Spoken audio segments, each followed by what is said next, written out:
náttúrulega þekkir alveg að vera frægur núna og mér finnst ég hefur orðin svo mikið risaðilega innan svona einhver unga fólki sem svona fóruð í gegnum samfélagsmiðla dótið það, því ég hef svona einhvern veginn kann þessa formlegu leið, sko, það sem þú ert einhvern veginn settur í gegnum miðla sem koma ofanfrá, þú veist, leikhús, sjónvarp, í staðinn fyrir að þú komir einhvern veginn neðanfrá og það er í gegnum þinn eigin miðil sem að þú síðan, þaðan ferður síðan í sjónvarpi, sko. Já, það er góð punktur, sko. Það er náttúrulega margir sem að líka vita ekki að ég náttúrulega, sko, margir bara svona gefa til kynna eða svona halda bara sjálf að ég hafi bara farið í gegnum Snapchat og Instagram og þaðan einhvern veginn byrjað minn leiklistaferil, sko.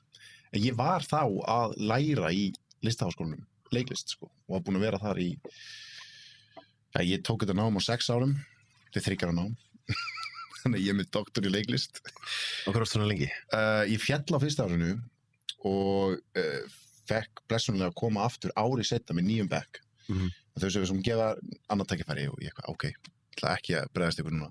Svo tók ég sem sagt árspásu og bara vann í mér og gerði fullt af hlutum og fór síðan aftur inn í skólan og tók þá 2 ár. Þá fóru allir í pröfu, eða svona mikið af krökkum í bekknum fóru upp í pröfu fyrir ófærð 2. Og ég bara, já, ég er alltaf gott að prófa að fara í pröfur og svo fekk ég bara hlutverkið.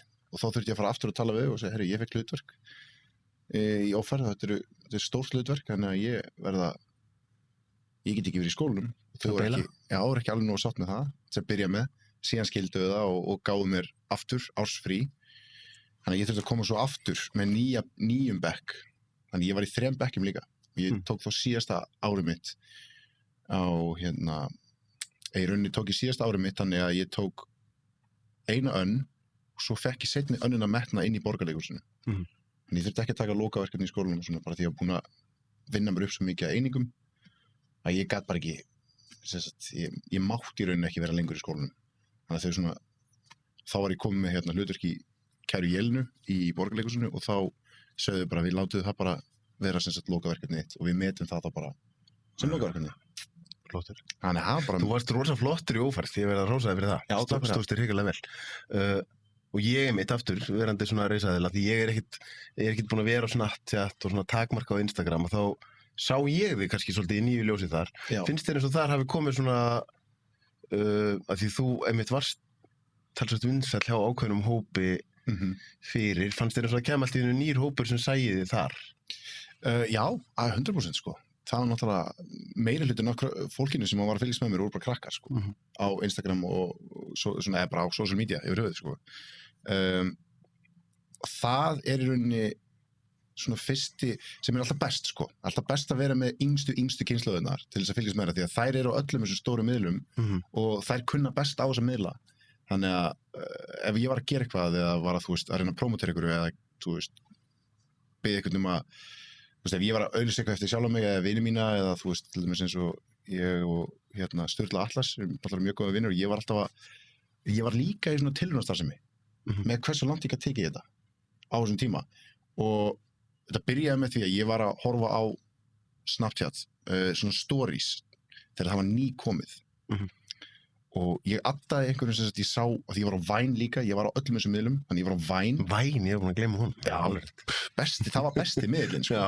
Það enda komið TikTok núna, sem svona nær, hann svona með hæluna það sem að Vine var með tennar, sko.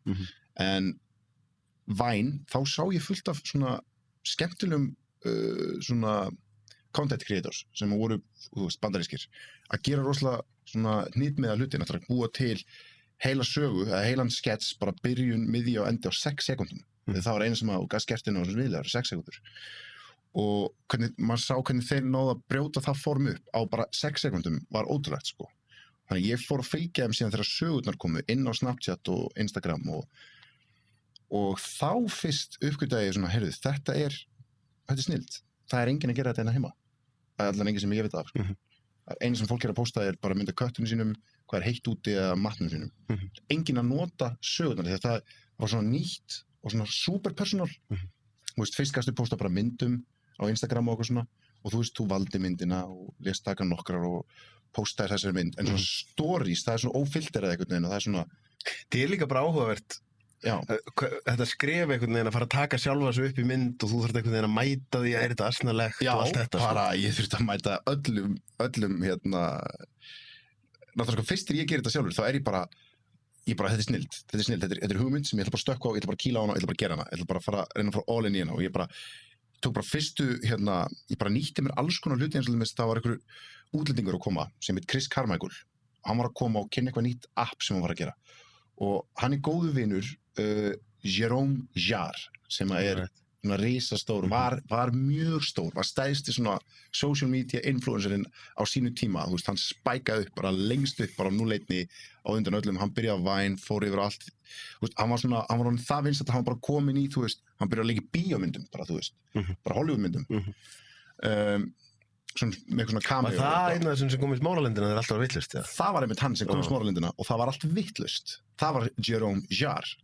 Og ég heyrði það fólki sem var þar af minni kynslóð sem sögðu mitt bara, það er alveg sama hvaða Hollywood-stjarna hefði komið, henni hefði ekki tekist að ná þessum áhrifum.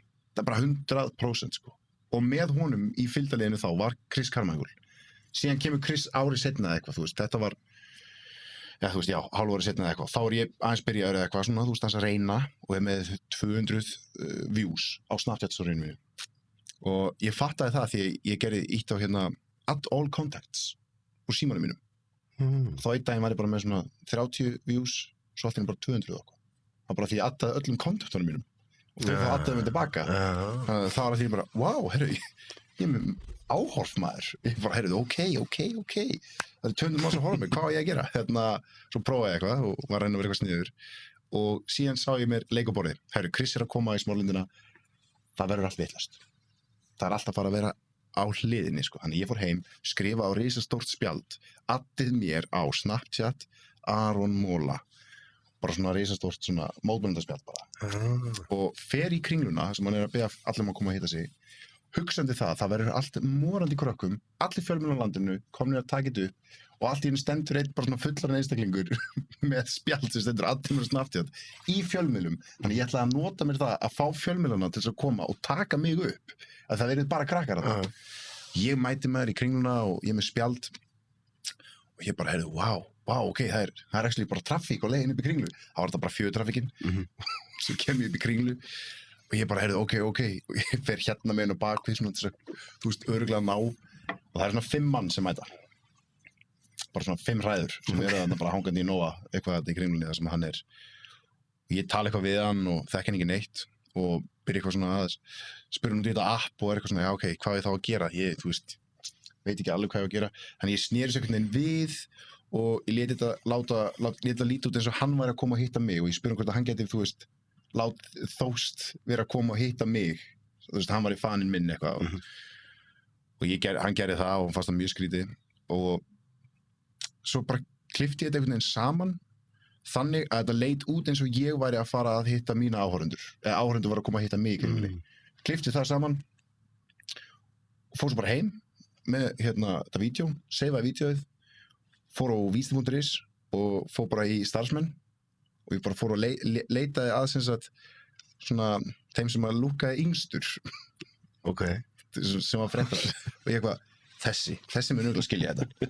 Svo skrifaði hann bara mail, hæ, ég heiti Aron Már Ólafsson, ég er í listaháskólanum og svo bara fekk ég greinina Snapchat stjarna Íslands. Bara eitthvað, Aron Mola. Eftir það bara, búm, 1000 áhorfendur komnir inn á snappið mitt. Og ég bara, wow, ok, ég kom með 1000. Næsta markmið, 2000. Og ég bara harkaði. Og þá var ég bara að byrja að prófa, þú veist, alls konar, bara hvað er fyndið. Og ég var bara með ógeðslega langar sögur allan daginn og enginn af vinum mínum skildi þetta, eða þú veist, þá voru allir bara, hvað er þetta að gera? Þú veist, ertu svona athyglisjúkur eða? Og ég bara, ég er með eitthvað hugmynd í hausnum sem er að fara að virka og ég bara stoppaði ekki og ég var náttúrulega í listaháskólanum, allir listaháskólanum náttúrulega bara, þú veist, fyrir þeim var þetta náttúrulega bara no, sko.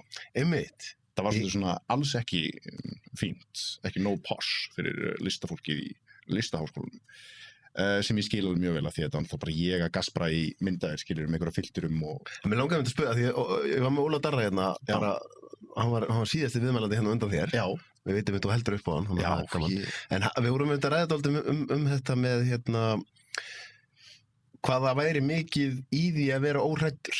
Já. og þóra að láta fólki finnast maður asnalegur og allt þetta og mér finnst þú vera að lýsa hjá þér núna þessum eiginleika, bæði þetta bara ætla að fara í smáralendi eða kringluna með risastórt skilt eða bara, ég myndi strax segja 95% af fólki myndi aldrei þóra þessu sko. Já. Og síðan þetta einhvern veginn að þóra að vera mögulega asnalegur í vídeo dag eftir dag, þetta eitthvað sem kom eðlilega fyrir þig eða ég bara hugsa mig, ég myndi þurfa að fara í gegnum rosalega marga ego-barriera til þess að þóra, ég myndi alltaf orða það þannig ef ég væri að kannski að því ég er búin að vera svo lengi í fjölmiðlum ég kannski byrjaði að ritskoða mig svo mikið út af því. Já, ég hugsa bara, ég væri alltaf að hugsa shit, hvað fólki finnst það asnalegt, shit, hvað finnst þessum þetta. Já, það var líka bara svolítið þannig, þú veist, mínir bestu vinir voru bara svona, þú veist, Aron, hvað þetta? Þú veist, voru ekkert að skilja þú, orðið svona fuss og svei eitthvað. En ég sagði alltaf bara við þá, þú veist, og ég sagði bara við mína nánustuðinni, bara hætti að fuss og sveia, segja mér bara hvað finnst gott við stórið. Bara hvað af þessum 10 mínútum sem ég er búin að posta í dag var fyndið. Ef ykkur fannst eitthvað af þessu fyndið, þá er það snild, af því að þá ég puntaði hjá mér, þá veit ég að þetta gæti virkað. Svona djókur gæti virkað. Og þetta gerði ég bara frá fyrstu 1000 til 2000 fylgjendunar, þú veist, þessi auka 1000 sem að komu frá 1000 til 2000, þeir eru svona mest lojal og diggustu aðdánir, þú veist, shout out á alla sem voru að horfa á mig back in the day, af því að það eru þeir sem að einhvern veginn réðu forminu síðan, sem að myndi, þú veist, sem þetta myndi verða af síðan. Formið sem þá ég kannski postaði á hverjum degi, bara endalaust og þú getur spurt konu mína því ég var bara, ég sleppti ekki símanum sko. Og stundum fekk ég og maður sá bara svona, já herru, þetta er að virka, maður er að sjá að fólk er að hlæja við þessu, ok, þá veit ég að þetta virkar.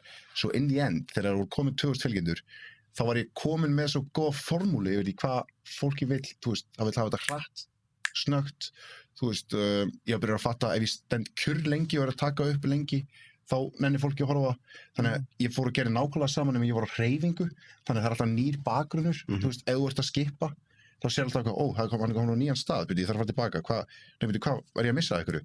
Í staðan fyrir að vera bara, þú veist, ef þú sér eitthvað sem er bara hérna og þú gerir svona og hann er bara sama stað allan tíman, þá nennir maður ekki að horfa. Þannig að þá var ég eitthvað að labba allt, út allt og þá fólk, já, hey, þetta er sniðugt, já, ok, cool.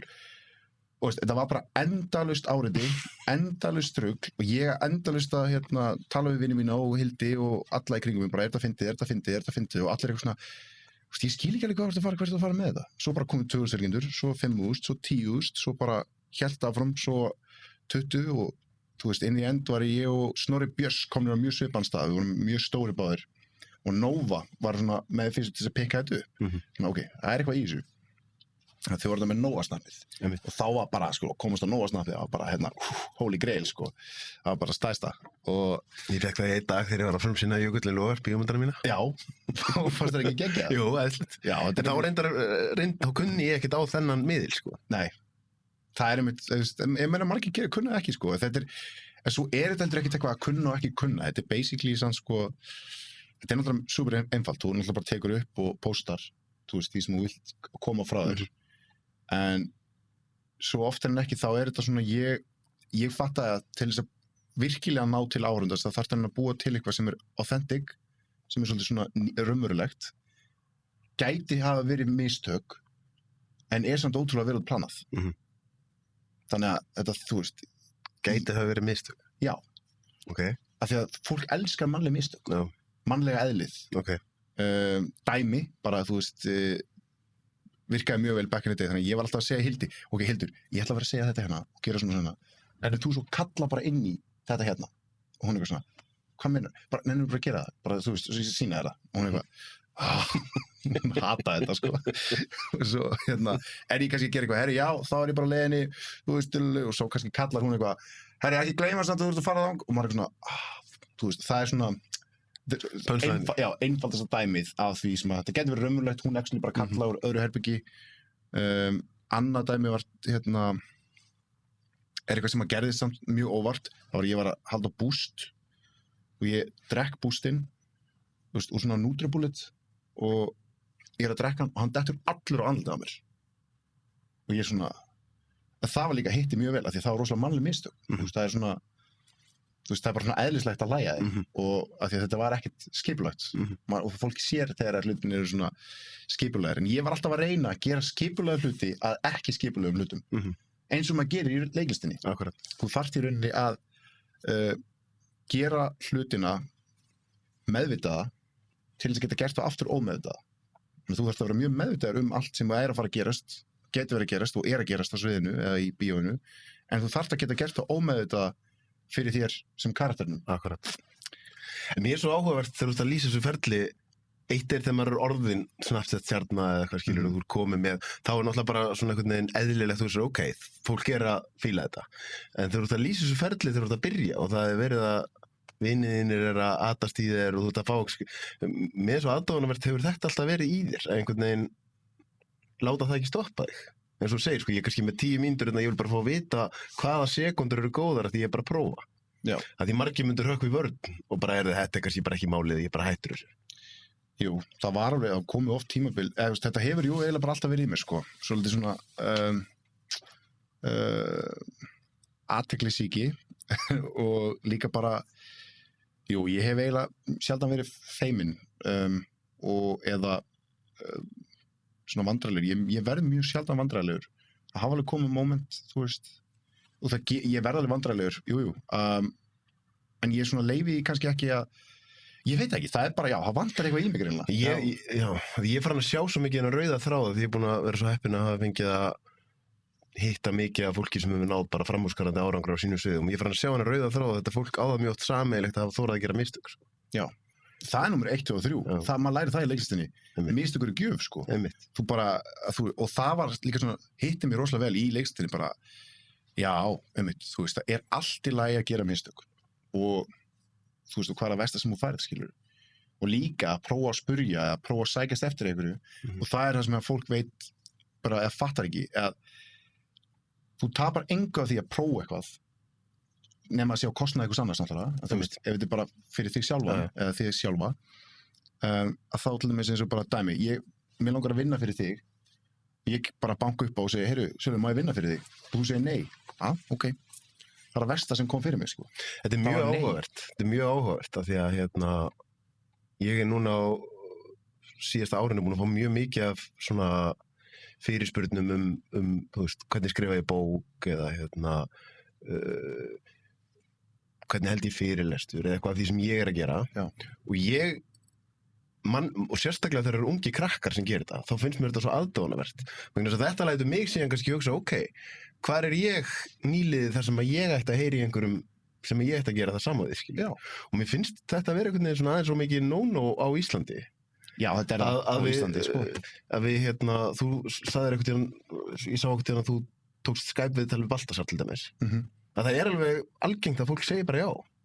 Já, það var reyndar, ég barðist fyrir, Þetta er berðist fyrir, hann er reyndar svolítið erfiður. Ég þekkti náttúrulega, ég var með Sinans í listaháskólanum og ég þekkti Sólilju svolítið og ég fór í gegnum Sólilju og Breka til þess að reyna að fá viðtal við hann af því ég átti að gera ég átti að gera heimildaritgerð sem ég átti að gera heimildaritgerð, þetta er svo loka áfangi í listaháskólanum. Ég ætla að tala við, ég tek viðtal við Balta, maður. Ég er bara til toppinn, eisa þetta viðtal, eða þessa heimildaritgerð. Og þá átti ég náttúrulega að vera með heimildir sem ég tók af netinu og svona söfnuðum heimildum. En þetta var reyndar bara, svo hringi ég Sólilju og hún sagði bara, herri, já, hann getur tekið viðtal við bara á sunnudaginn klukkan 8, Skype. Ég bara, já, geðveikt. Og tók ég 2 tíma viðtal við hann á Skype og að bara magnað að hlusta á hann, sko, heyra hann líka og þú veist, hann alveg gaf mér rosalega innblástur í að segja bara svolítið svona fuck it, sko.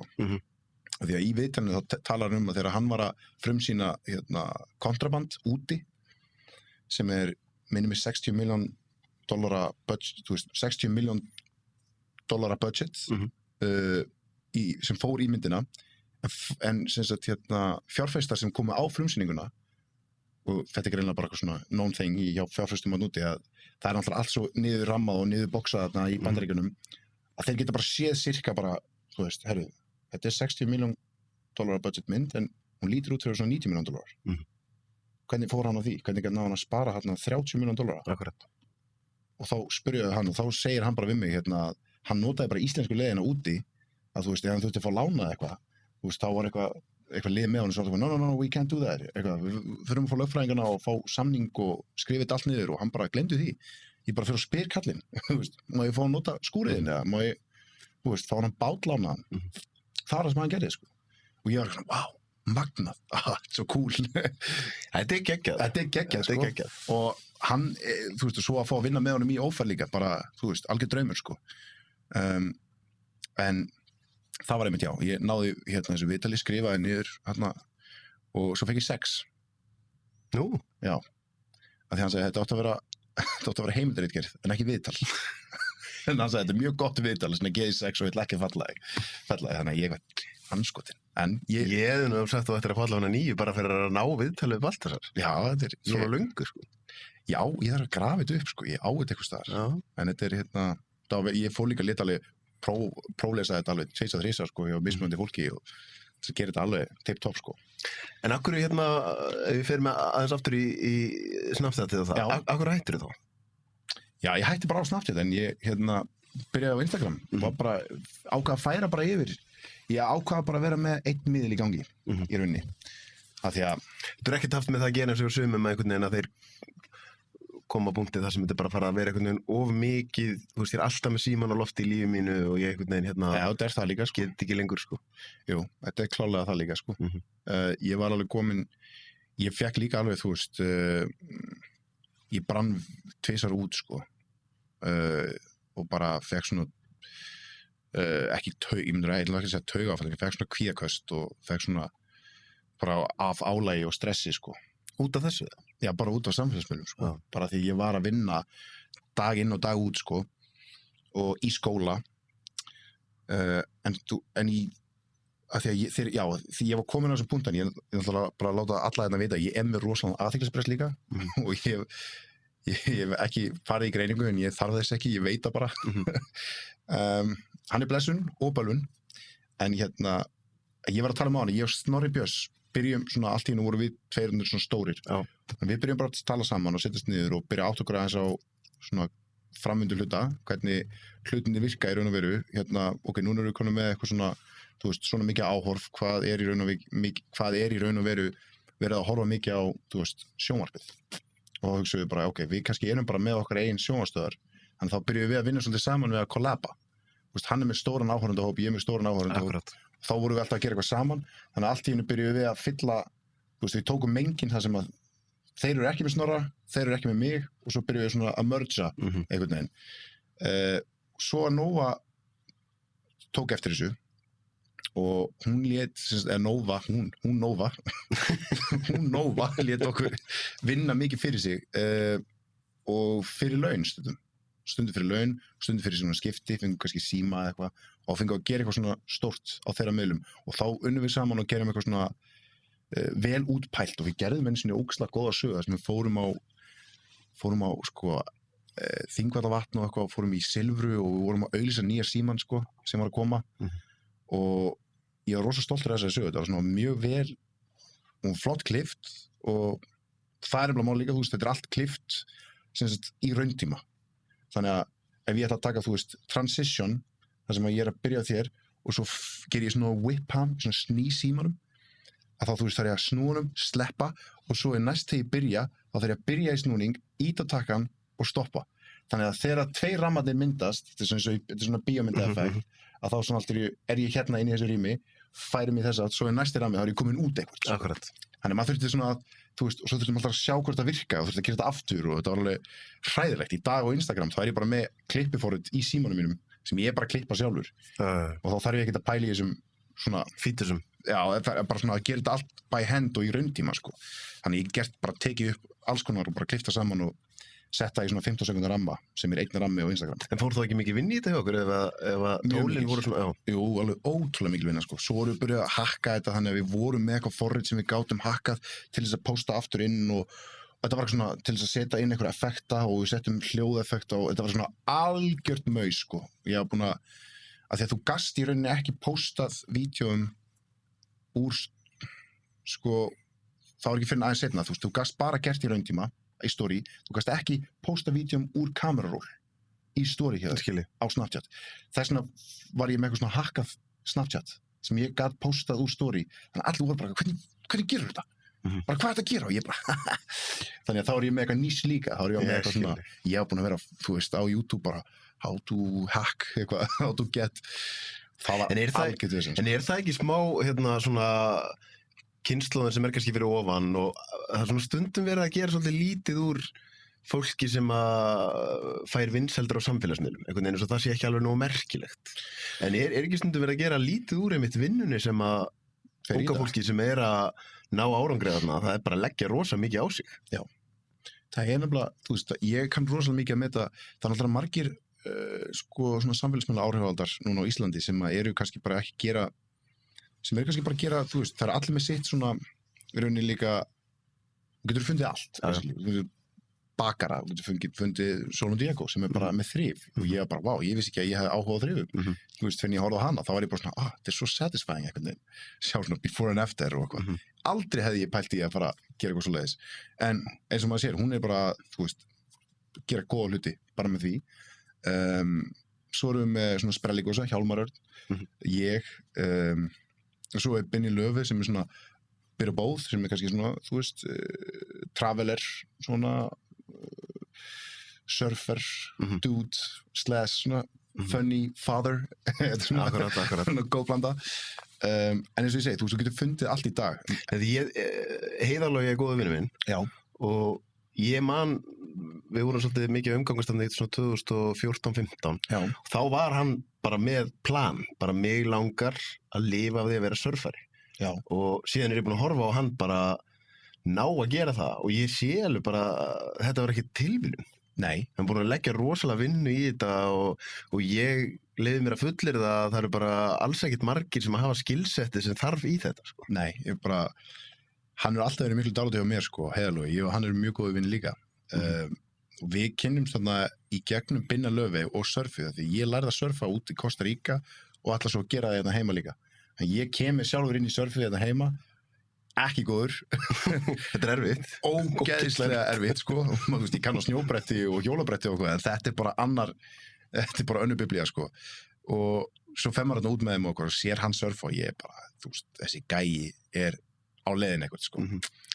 En svo var svo gaman líka, hann var oft að spyrja mig svona, herru, þú ert hérna að móla eitthvað, snappinu, eitthvað, þannig að við vorum oft eitthvað svona að dandalast saman, sko, eitthvað, og svona skiptast á hugmyndafræðum sem tengist þessu og hann svona nótaði hjá sér eitthvað og ég nótaði hjá mér.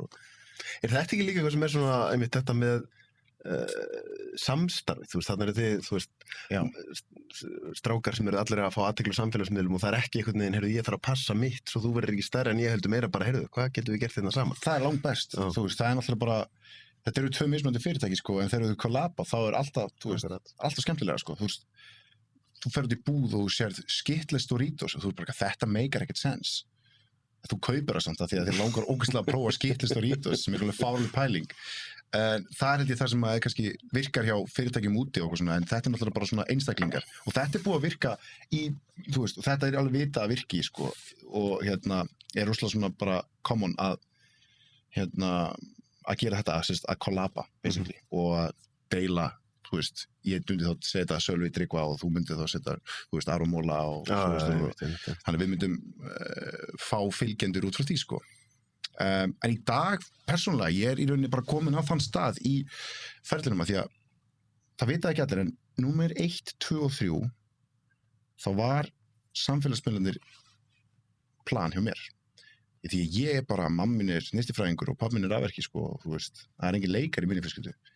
Og þegar komin í leiklistaskólan, þá eru mjög mikið af fólki hérna sem á hann, pappin leikari, amman leikari, afinn leikari, þú veist, þessir þarna, og þú veist, allir með einhvers konar innviði inn í leikhúsin eða inn í leikstinu og ég á bara einhver Aron Már Ólafsson sem bara komst inn í hérna skóla og var alltaf svona smá, þú veist, svarti söðurinn eða, þú veist, ljóti andarungin, sko.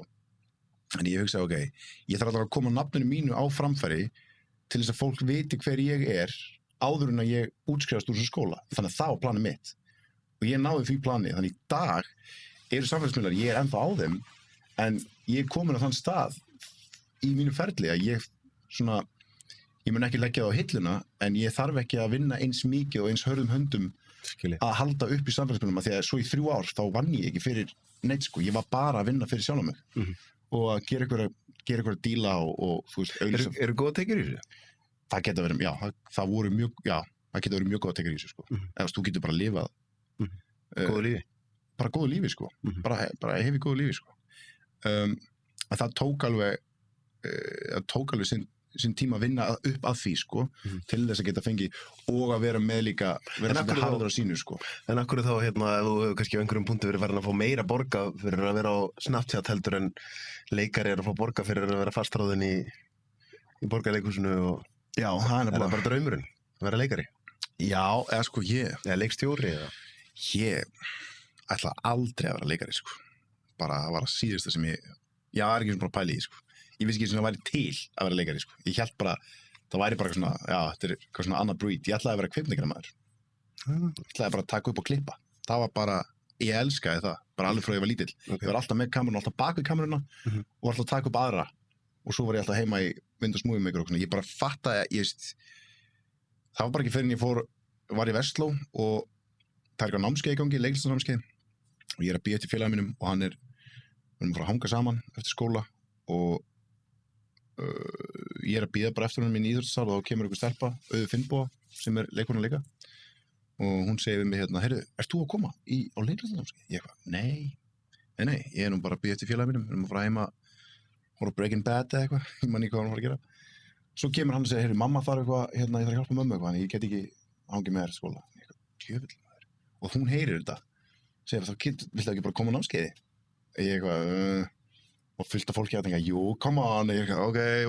Ég fór á okkur leiklistarnámskeið og mér fannst það hræðilegt, sko, mér finnst það alveg glatað, sko, kasta einhverjum bolta á milli og segja nafni mitt og fara einhverja leiki og mér finnst það alveg, ég held ég var bara komin á leikskóla, sko, mér fannst það fáránlegt og þetta var á föstudegi og svo eitthvað, herru, takk fyrir námskeið, ég bara, herru, svo er aftur á morgun bara í hádeginu, ég bara, ok, ég er ekki að koma og svo fór ég heim, svo daginn eftir að vaknaði og ég svona, ég vaknaði 10, ég hafði ekkert að gera, svona, fuck it maður, fór aftur niður fór á námskeið, kláraði og þá fekk ég einhverja bólu, sko. Það var eitthvað sem við gerðum á þessu námskeið, seinni daginn sem ég var bara eitthvað, wow, þetta var magnað. Fekk mér svona rosa uppljómun, sko. Sótti þetta var svona námskeið fyrir leikriti, komst ekki inn, svo sótti ég í Nemo, komst inn í Nemo og fekk að leika Leroy í boksaran í Bugsy Malone. Það var mitt fyrsta sviðsperformance. Og ég var alveg að kúka í buxurnar, sko, allt ferlið. Og bara átti rosalega, þetta var mest stressandi sem ég hef gert, sko. Og því ég fæ hlutverkið, þá eru bara dansarastrákar og svona fimmleikastrákar sem eru í þessu.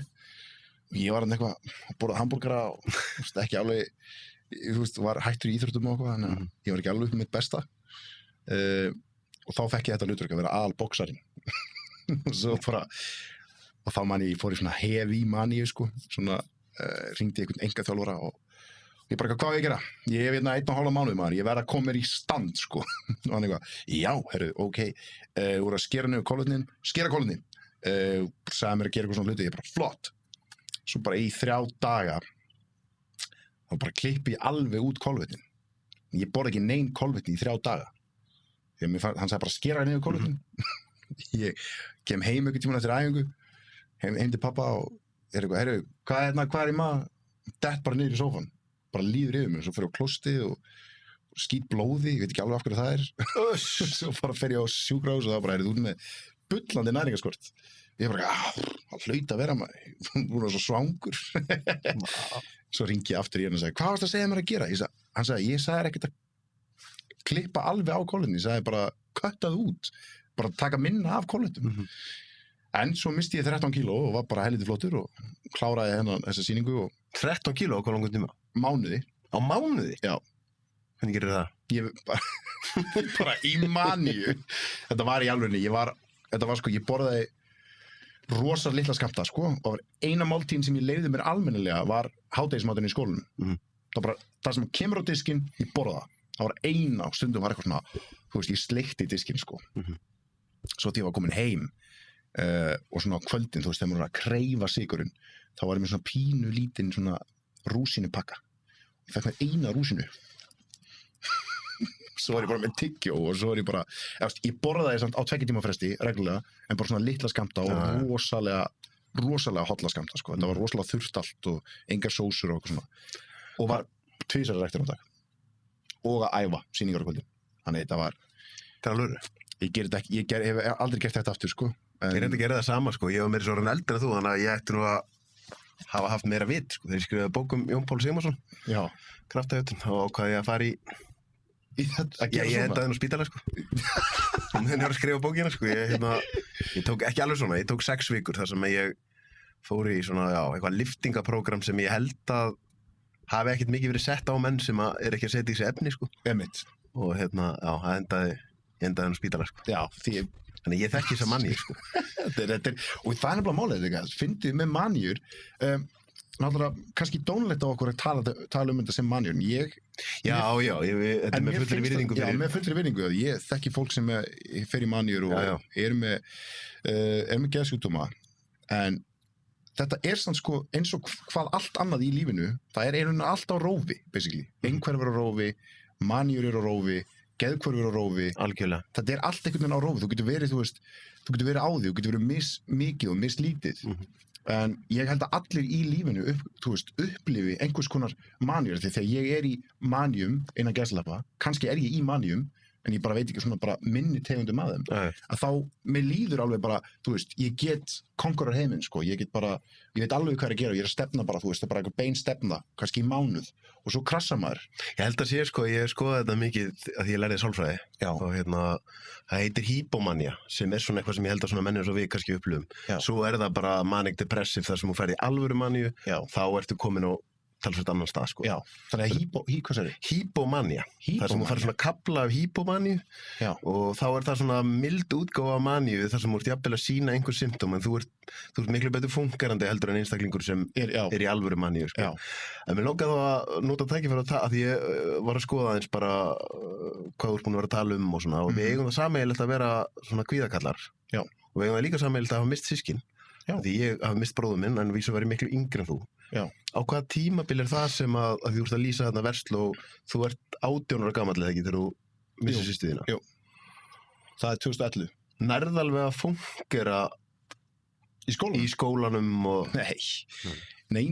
Ég þegar ég missi systur mína þá ég missa hana 3. ágúst og hún er jarðsungin á afmælisdeginum sínum 12. ágúst og hún var að leiðin í skóla, 6 ára bekk, bara fyrsta bekk í skóla, fyrsta bekk í skóla og ég var að klára eða fara að byrja á þá öðru árinu mínu, þriðja árinu mínu segi og ég man bara, skólinn byrjaði 21. ágúst og þannig eru 2 vikur síðan hún dó og ég hugsa að ég fór bara í skólan til þess að því ég var ekki að tala, ég talaði ekkert við mömmu sko náttúrulega í hálft ár áður en þetta gerðist, við bara náðum ekki saman. Höfum alltaf verið svolítið 100 köttur sko, ég og mamma, en mjög góð í dag. En kannski var líka bara erfiður rúlingur, en við áttum, ég var ekki búin að tala við hana og hún hringi svo í mig og segir mér að koma á spítala og ég fer upp á spítala og veit ekkert hvað er í gangi, en veit bara systir mín er í, lenti í einhverju slysi en ég er ekki að fá neinn almennileg svör hvað það getur verið eða hvað virkilega gerðist sko. Og enda með því að kom bara læknar inn og tilkynna okkur að hún sé látin. Svo fór ég í svona blackout og ranka við mér fram á gangi með einhverjum 4-5 lækna á bakinu að sprauta mig niður sko. Það var svolítið. Já. Þá var ég ætlaði bara að hlaupa á bjarginni sko. Manstu ekkert hvað gerist? Ég bara hann sagði mér þykir leiðilegt að tilkynna ykkur að dóttir ykkar, búm, sé dáin og ég fattaði bara strax, heyri bara mömmu öskra og svo mamma segir mér að ég hef bara fríkað út og hlupið fram og ég man bara eftir að það kemur ykkur hjúka bara með sprautu bara hérna svo í hálsinn? Ég man ekki, hálsinn, öxlina eða eitthvað hérna ég man bara að það var eitthvað hérna það var verið að halda mig niðri, ég sá bara hérna og svo kom einhver prestur og við fórum inn í einhverja kapellu á Borgarspítalanum þar sem hún lá og fengum að hitta hana og þá var ég náttúrulega bara uppdópaður. Það var ógeðslega skrítið, ótrúlega surrealist eitthvað og allt mjög weird. Það verður allt mjög brenglað á svona þessum köflum, þessum tíma. Og ég man að ég hringdi félaga mína og þeir voru akkurat að rúmta hana rétt hjá þannig og kom pikkuðum upp og þeir kunni ekkert að höndla þetta heldur, þeir vissi ekkert hvernig að höndla þetta en svo manni svo ógeðslega sterklega eftir það sem gerist oft þegar þú missir ástin og sérstaklega börn, sko, og missir barnið þitt eða missir, systkini eða barn eða þú sem foreldri að missa barnið þitt og sérstaklega svona ungt þá magnað að sjá hvað eru margir sem koma á sína stuðning, sko, af því að í 2-3 vikur þá var bara fullur ískapur alltaf heima, bara fullt af fólki út úr húsi, sko, og mér fannst það ótrúlega huggandi og þægilegt að þú gæst, það var alltaf einhver öxl til þess að grípa í, sko, og það er eina sem það er samt eitt við það sem að enginn er tilbúin til þess að tala held ég, það er mómentið þegar fólkið hættir að mæta. Akkurat. Af því að það er svo rosa þægilegt að hafa þetta fólk í kringu sig, svo bara einn daginn það bara hætti öll að mæta. Það fannst mér rosalega mikið svona, rosalega erfitt, sko. Ég hugsa að þetta sé mjög algengt. Þetta er mjög algengt, held ég, sko. Að fólk upplifi þetta að, einmitt, eins og segir, sorgin á að koma strax þannig daginn eftir en síðan kemur bara annað áfall. Já. Það er bara allt í henni var, þú veist, engin matur í skópnum, engin kvöldmatur, mamma bara upp í rúmi, skilur, engin að elda, engin að, þú veist, þannig ég flúði svolítið mikið heimili mitt, sko, með því að halda mig bara í skólanum eða fara heim með einhverjum öðrum vinum mínum eftir skóla og svona, ég var oft komið fyrstur í skólan og var síðastur úr skólanum, sko, bara því ég meikaði ekki að vera heima hjá mömmu en ég þurfti samt að vera heima hjá mömmu því ég vildi ekki að hún myndi koma sér í eitthvað voða, sko, að gera sér eitthvað, þannig að þetta, en skólinn, þú veist, ég pældi, þú veist, þetta var líka rosalega erfitt af því að á þessum tíma þá er ég að plana líka að komast þegar ég finn í Versló, þá fer ég aftur með svona markmiðin í Versló, því ég sá þarna í rétt og sá ég myndband á YouTube og það var Viva Versló með Ásgeir Orra hérna í Stop It Go og þessum strákum, hann að Viva Versló, ég bara, þetta er geggjað maður, hvað er þetta, 12:00? Svo fór ég að skoða meira sketsa hjá mig, bara, þetta er eitthvað sketsa, dót. Ég ætla í Versló, maður. Hvað er ég að gera til að komast í Versló? Já, þú þarft að fá 8,2 í meðlengun, ég bara, já, ok. Það er bara eina sem að ég verð að fá, ok. Þannig að síðasta önnu mín, þá var ég top A student, sko. Bara ég lærði, skilaði öllum verkefnum og ég man að ég var bara komið búin að skila öllin, bara komið með einhvernuna mína og þá bara, þú ert með 8. Ég þarf 0,2 viðbót, ég verð að fá 0,2, annars má ég ekki fara inn á skóla. Þá fattaði ég eftir að skrifa dönsku vinnubók, eftir að skila henni inn. Þá bara fer ég niður í skóla, tala við dönskukennarann, tala við afa því hann var að vinna í Nóa Sirius, fæ konfektkassa maður, næ blóm og var ég upp á þetta hjá henni og get ég ekki bara reyna að finna út úr þessu, ég skal bara skila hún eftir, sko, bara ekkert mál, hún bara, já, þú skila hún eftir, þá er þetta ekkert mál, ég er á leiðin út á land, þannig að ég bara, já, hún er bara heima, ég bara, ég átti eftir að gera allt í henni, þannig ég fór bara hringt í kærustunum mínu á þessum tíma, mamma mín og einhverju 2 vini og ég bara, hérna eru 4 blöð, bara fyllið þetta út, skiptir ekki máli hvað stendur, bara fyllið þetta út, bara á dönsku, eitthvað, og ég bara, maður fyllið út einhverju vinnubók, kláruðum hana, fór að skila henni, hún á leiðinni vestur eitthvað, bara komin í sumarfrí, hún bara, já, flott, búm, 10, og ég hækkaði upp í 8,2, og ég bara, wow, sótum, komst inn, best day of my life, sko. En svo fattaði náttúrulega því að ég komin inn í skóla, að ég þurfti að ná að halda mér í honum í 4 ár af því að það er ekki tekið inn í, þetta er svo mikið klíkuskapur, þessar nefndir, voru það allavega, að það voru bara einhverjum vinahópar á síðasta árinu sem voru saman í þessum 12.0 nefndum og svona. Og ég sótti okkur einasta ári í 12.0 því þau voru alltaf með pröfur innan stóra gæsalappa, en voru löngu búin að ákveða nefndina, sko. Ég kom alltaf í pröfur, alltaf ég tilbúin að vona það að þau myndi taka mig inn, tók mig aldrei inn, maður. Þannig ég þurfti að sækja sem formaður á lokaári til þess að komast í nefndina, þannig að ég bara held mér að inni, ég fell alltaf í 3 prófum og ég var bara, þú veist, orðin þreyttur á að þurfa eitthvað svona falla bara í, en ég bara planaði hvað prófum ég ætlaði að falla í. Þannig ég var bara eitthvað, ok, ég góður í ensku, ég þarf ekki að pæla í því, já, hér er mitt. Þetta er leiðilegur áfengið maður, ok. ég ætla að falla í honum og þessum hérna tveim og svo bara lærði ég fyrir hina bara nákvæmlega, fór alltaf í endurtökupróf, átti ekki afmæli í 4 ár af því að það var alltaf 12. janúar upptökuprófin og síðan bara kemst ég á lokaárið einhvern veginn, skríð þarna í gegn sko og sækjum sem formann 12.0, fæ það bara, það ár var ég bara eiginlega slétt saman í skólan sko, ég bara fókusera á þessa nefnd og þar breyttum við svolítið leiknum líka inn í þessi nefnd, það var ég, Nökkvi Fjalar, Egill Plóter og ég tók þá inn út af því að þeir voru yngri, 1 ár yngri þannig að þetta er fyrsta skipt sem að ég byrjaði að svona taka aðeins yngra fólk inn og við gerðum í staðan fyrir að gera 1 lag í lok sem sagt 4 þátta, þetta er alltaf svona 2 þættir á önn gerum við lag fyrir hvert einasta þátt þannig við vorum með 4 lög misgóð, en við eigum 1 lag þarna sumartíman þannig að það er svo gaman að sumrinu þetta lag er svona hápunktur minn feril á þessum tíma sko. Og þetta lag er komið 1.400.000 plays á YouTube og ógeðslega mikið á Spotify en svo veist ég er ekki búinn að fá að sjá neitt penning á þessu lagi en þannig að það var planið mitt sko komast inn í 12.0 og vera spellingosinn í 12.0 sko og gerði það vel svo ætlaði ég að nota þann stökkvöld til að fara að vera eitthvað kvikmyndagerðarkall sko eitthvað, þú veist, að því ég var að klippa þetta og edita þetta og eitthvað svona en svo bara, einmitt þurfti ég stundum að hoppa inn í sketsa í 12.0 og það voru oft svona þá voru oft fólk að pikka í mig bara, þú kannt að leika sko já, ég þurfti bara Ragnar komst ekki, en ég þurfti bara að gera þetta sjálfur og já, þetta er bara flott þú getur þetta alveg, ég er ekkert að pæla í því maður svo, einmitt, fer ég þarna og svo sæki ég í Listaháskólann og kemst inn og bara, einmitt, verð dolfallinn fyrir leiklistinni sko og mér finnst það svo magnað að geta einhvern veginn, maður læri líka rosalega mikið inn á tilfinningarnar sínar í leiklistanámi.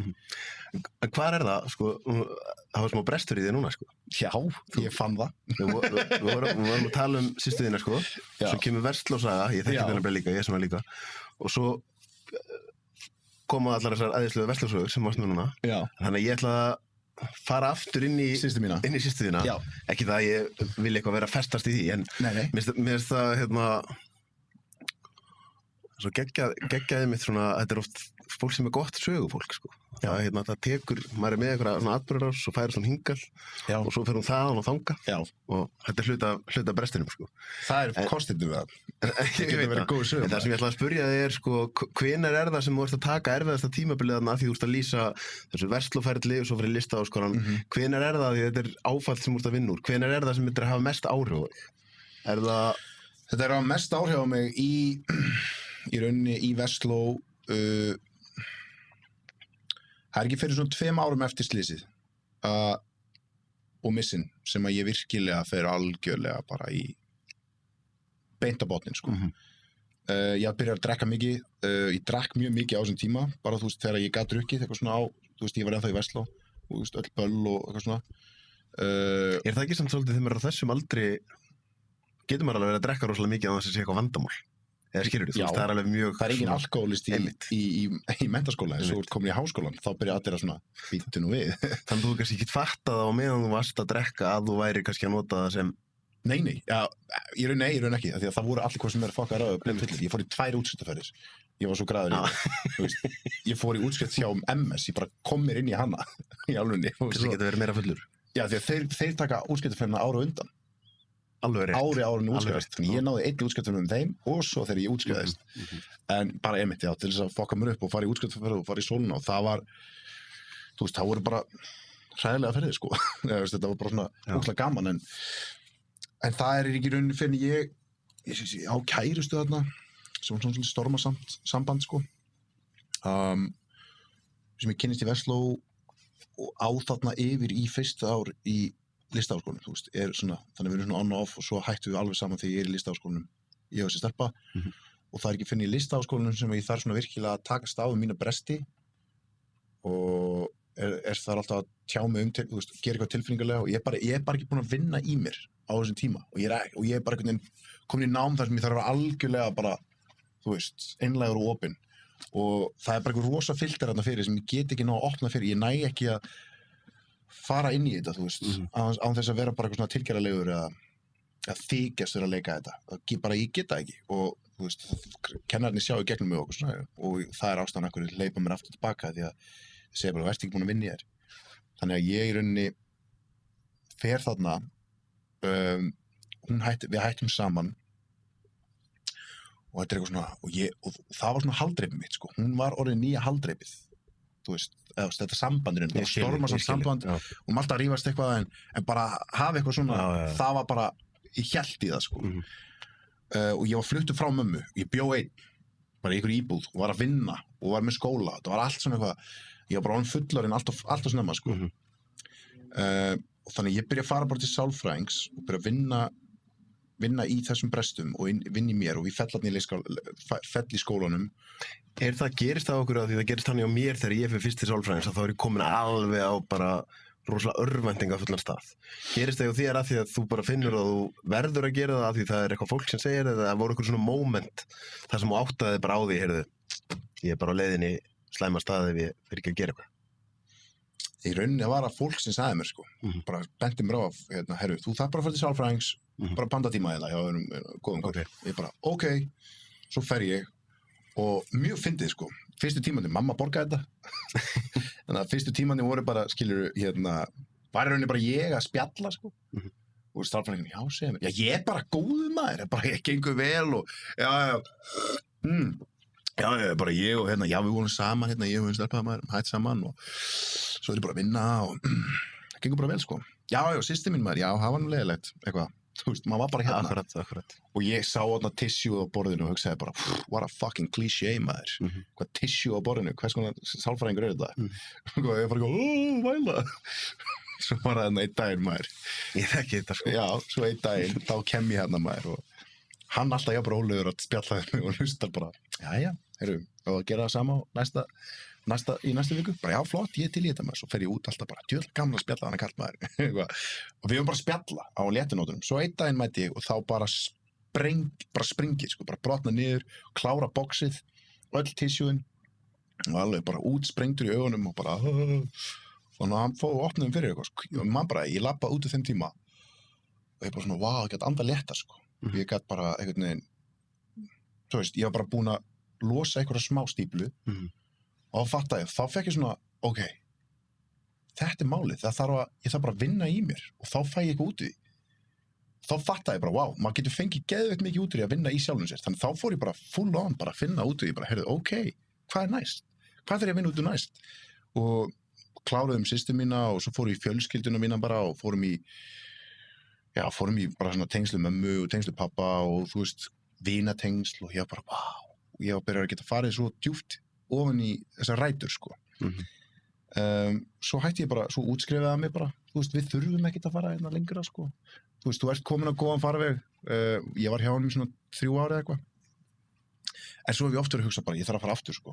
Svo ég oft hugsað að fara aftur og gera eitthvað aftur í, þú veist, fara aftur til sálfræðings og af því að það er bara ekkert betra í heiminum heldur en að...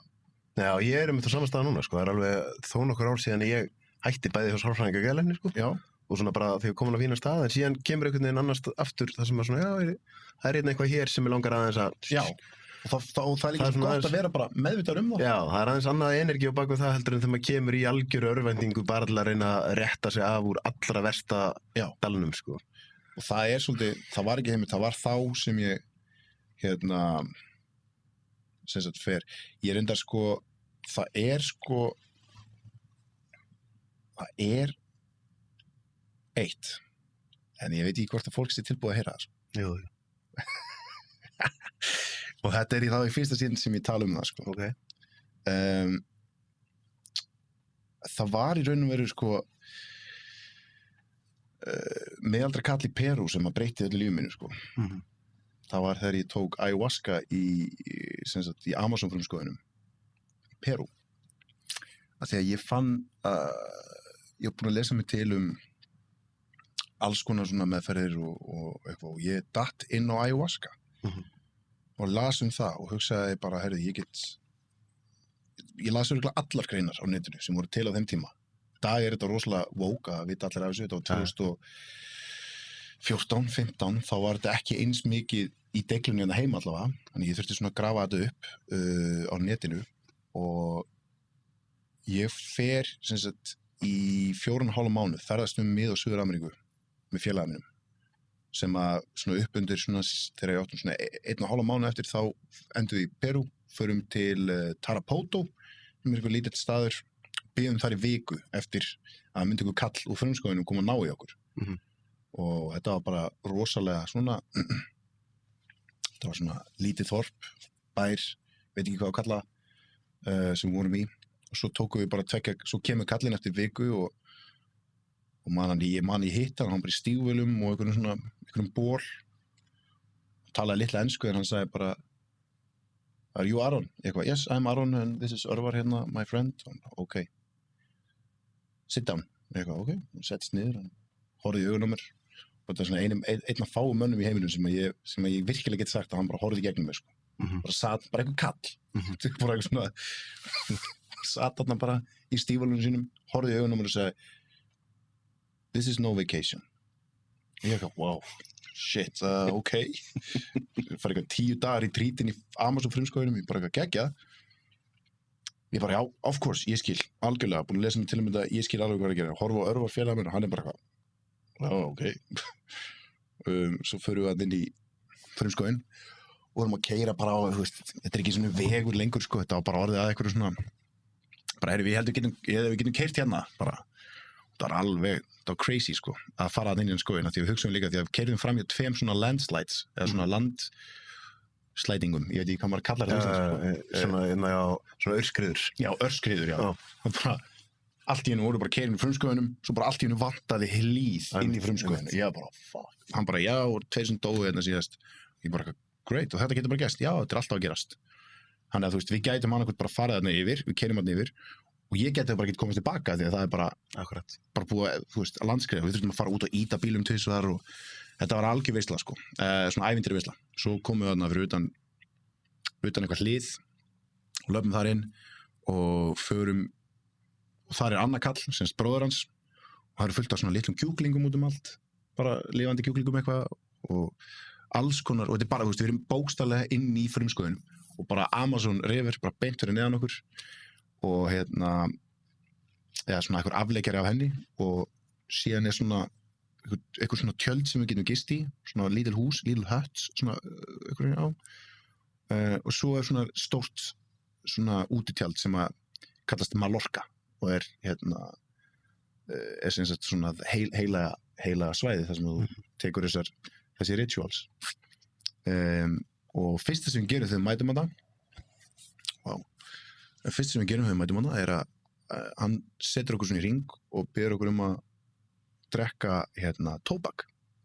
tóbaksdjús. Mér fannst það mjög skrítið, ég hugsaði að ok, af hverju, og hann gerir allt með okkur, sko, þessi kall. Þannig að við tökum hana risastórn bolla af tóbaksdjús, bara hreinum tóbaki, sem er bókstaflega bara eins og ég lýsi því, sko, þetta er bara eins og að taka bara sígarettupakka, bleita vel í honum, leifa hann að malla þar í, og kannski setja í smoothie, svo bara brúnt og þetta er bara alveg eins og þetta er svona blautur öskubakki og svo drakk ég þetta og þetta var viðbjöður á bragðið og ég fór bara í nikotínssjokk og ég bara, wow, ógeðslegt maður og svo sagði hann, ok, nú þurfum við að drekka 5 lítra af vatni til þess að æla þessu tilbaka.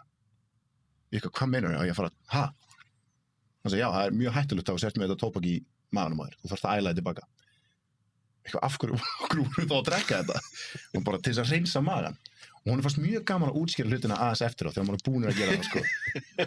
Ég gerði það bara, svo byrjuðum við að þamba hérna vatn, ég var búin að drekka ykkur 5 lítra og ég get ekki meira, ég er bara með illt í hausnum og hann bara, það er gott, haltu áfram. Og ég kláraði þessu allt í henni bara, og ég get ekki drukkið meira, þannig ég bara æli. Ég bara, wow, hvað mér líður vel. Hann skoða fötuna, nei, voru að drekka meira. Það er ekki brúnum vökvi hérna ofan í. Ég þurfti að gera þetta aftur og svo ældi ég og vinur mig var komin upp í 8 lítra.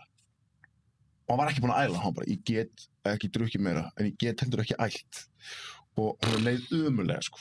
En þá sagði ég við sjamaninn, gefðu henni bara annað skot af tóbakinu, þá alveg kikar. Hann lét hann fá annað skot og bara fann lyktina og bara ældi hann, sko. Svo klárum við að æla það og við bara lengjum hann á og hann bara, wow, þetta var rosalegt maður. Þetta var crazy, hvað er næst? Og við tökum ekki ayahuasca fyrir enn 2 dögum eftir. Það var fyrsta svona retreat, þannig að fyrsta dag, svo komum við bara hérna á skoðum svæðið og fáum eitthvað smá að borða og svo fyrir við bara að sofa. og við gistum bara eiginlega undir berum himni, inn í þessu Mallorca. Enda með því að við förum og sem sagt tölum við erum að tala saman í örvarummynd eitthvað svona og við erum að spjalla saman þarna, af því það er ekkert rennandi vatn hjá, ekkert rafmagn, þannig að þegar það verður myrkur úti þá er bara myrkur, það er bara kerti og við vorum að spjalla svona bara hvað, þú veist, og áttu okkur svolítið á því bara, hvað erum við komin út í? Liggjum hérna á hverju dínu undir berum himni í rauninni, bara inn í Amazon-frumskóðunum, þú veist, hvert sem ég lít er eitthvað kvikindi, sko, bara alls konar, ég sá örugglega svona 30.000 tegundir á kóngulóma á þessum 5 dögum sem ég var þetta var fáránlegt, það er mikið af rugli og dótið hana. Og svo daginn eftir vöknum við eitthvað og erum svona skelkaðir svolítið, en samt spenntir. Ég er náttúrulega rosa Ég ætlaði að segja, þú hlýtur að hafa hræddur. Já, svona kannski fyrst, en ég er svo mikill ævintýrakall, sko. Ég elska allt sem er svona, sem er eitthvað smá öðruvísi, sko. Ég elska ævintýri. Þetta er náttúrulega, þannig var ég bara, maður var alveg svona var sig og maður sá eitthvað kvikindi og var svona, það lítur í lagi. En svo spurðu hann daginn eftir, heyrðu, ok, fengum morgunmaturinn okkar er bara þetta er eina máltíðin sem þú færið alla þessa daga sem hjá mér. Það eru 4 gúrkuslæsur, 4 gulrótuslæsur og þá taljum slæsur, það er bara 4 svona litlir peningar og svo er bara 1 egg, smá hrísgrjón og smá bygg og ekkert salt og ekkert engin sósaukin og bara borða þetta og svo bara vatn, vaskast með og þetta var eina máltíðin okkar. Þannig að við borðum hana klukkan 7:30 á mótnana og svo varst ekki með neitt annað í maðanum til þess að halda þér svolítið fastandi til þess að halda þér með mjög minimal en orkan okkar líka bara lag niður sko, við höfum bara ekki orkanu, við lágum í rauninni bara á dýnunum okkar og sem betur fyrir vorum við með allt raftækjadótið okkar vel hlaðið, vorum með banka líka af því að við vorum búin að downloada ótrúlega mikið af Joe Rogan podcastum bara DMT og eitthvað svona ayahuasca og eitthvað uppljómun, þannig við lágum þetta bara, vorum að hita okkur upp með bara Joe Rogan bara og svo ef að sími var að deyja og gott við sett hann í tölvuna hlaða síman aftur, þannig við náðum eitthvað svona 4 svo bara vorum við ekki mennin raftæki eftir sko, inn í end en svo man ég að við fórum út og fórum að skoða landslægi og vorum að fara það niður í ánni að við máttum baða okkur þar og ofan í ánni hún er bara svona gruggug, þú veist, en samt alveg hrein og við máttum nota bara sérstakar sápu, engar sápur með svona gerviefnum, þannig að við vorum búin að kaupa þetta allt áður og fórum og böðum okkur og svo eftir baðið þá þegar við fórum onni í baðirindar, þá voru svona fiskar að bíta þig, bara svona út allt, þú sást á ekki, það var bara gruggugt vatni, en þú fannst bara voru svona fiskar að bíta þig og þetta var ekki svona litli fiskar sem þú sér svona onni í svona körum sem þú fer í svona eitthvað svona fútspa, heldur þetta var alveg bara svona, það var alveg svona smá bit, svona, þú veist, þú voru alveg nartið, sko, alveg svona stóri fiskar. Þetta var ekki pírunafiskar, sko, annars hefur við ekki farað onni í. En svo spurði hann, ok, hvað er hættulegasta kóngulóin maður? Hvað er hættulegasta sem er hérna? Hvað þarf ég að virkilega að vara með á, sko? Hann sagði, kóngulóin skipta engu máli, þar ekki að fara að gera neitt við því, sko. Þú getur bara alveg sleppt í því bara, en svarta ekkjan, hann bara, við skiptum hvað var, hvað meinar þau? Þetta er bara, kóngulóin skipta ekki máli. Hann sagði, einu sem þú ert að passa á er þessi maur þarna. Ég eitthvað, hvað er þetta? Er þetta bulletent? Eitthvað. Og þá er þetta ekki bulletent, þá er þetta einhver maur. Ef hann býtur þig, þá hefur 15 mínútur til að komast á spítala og við erum alltaf í, þú veist, meira örgulega. Við erum í svona 5 klukkutíma fjalla frá okkur spítala, þú veist, með þyrlu, sko, eða eitthvað, þetta er bara, þannig að ef hann býtur þá ertu dauður, sko. Og ég bara, hvað maur? Og svo löppuðu upp á honum, hann sýndi okkur hvernig átt að drepa hann. Þannig að hann sagði, ok, þú veist, við sáum bara mauralínuna og hann sagði, þeir látu ykkur alveg vera ef þið eru í þessari fjalla sem við stöndum hérna, þú sér, þeir eru ekki að koma að okkur. Svo labba hann aðeins nær, og svo allt í henni bara, tókum bara svona pínlítið skrif og þá bara allt í henni bara snýrið þeir við og byrja að labba og þá hættar ekki að labba að þeir, þannig að þeir eru döður eða þeir eru að býta þig. Og þannig að hann tók skóinn sinn og bara neldi hann alveg bara og hann dó ekki, hann hélt áfram sko, bara barði og endaði með því að hann náði að drepa hann sko. Og þá var ég bara, ok. Þannig að það er bara þessi gaur, passa með honum, allt hitt, ok. Hann bara, já, ok. Svo lendi ég eins og í einn daginn að ég er að labba upp úr vatninu einn og sé að það eru gaurar að koma að elda mig sko. Og ég hleyp upp í hús og næði 2 stígvél, fer tilbaka og bara, þá eru þeir að labba upp, þú veist, ég er bara að fríka út sko. Það er ekki að láta hann á mér. En svo nóttina, þú veist, þegar ég vaknaði þurfti að fara að pissa og setja á mig höfuljós, svo fyrir einhvern veginn að pissa, það var svona stór kónguló. bara risabúkur, ógstast langar lappir og sem svo, þú veist, fyrir eitthvað sem er bara að hlusta þá er hann svona eins og fótbolti basically, radíu svona fótbolta eitthvað svona ummálega fótbolta og ég var bara orðin svo vanur þeim sko, að ég var að pissa ég meg á hana og hljóp í burtu og svo fór ég bara aftur og svo, ég hugsa bara, já, það er allt í góðum með en svo tek ég ayahuasca daginn eftir og það er kvöldi og gerum það nóttina basically og það er rosalega það er kannski ekki það sem að, þú veist það fer svolítið eftir fólki, ég meina fólk sem hefur farið í svona treatment þú veist, það skilur alveg hvert ég er að fara og það er mjög erfitt að útskýra hvað gerist og útskýra hvað maður fær út úr þessu en í raun og veru þá, það sem ég upplifði var í rauninni að hún gaf mér í rauninni, plantan gaf mér bara í rauninni svona að endurstilla, raða haustum á mig saman og gefa mér upplýsingarnar bara hvað ég er góður í, hvað eru mínir eiginleikar, hvað er ég hræddur við, hvað er minn ótti og hvað ég má gera betur og þú veist, svo var ég með alls konar spurningar og ég fengi svör við alls konar hlutum og til þess að þú sést bara miklu tengdari í innsæðinu en það er vanlega 100%, þetta er bókstaflega bara já, þetta er bara eins og þú sést að tala við innsæðið sko. En jú, svo er þetta náttúrulega þetta virka efnið í ayahuasca eða DMT þannig að það er rosalega það er svona talið vera svona það sterkasta kannski í ofskynjulegum, þú veist, og fólk sem er kannski að hlusta á þetta bara, já, fórstu nú bara eitthvað trip í frumskóginum, þetta er ekki þannig, sko, það er nefnilega stóri miskilningurinn við það sem fólk heldur er að, þú veist, fyrir mér er þetta ekki eiturlyf, til dæmis.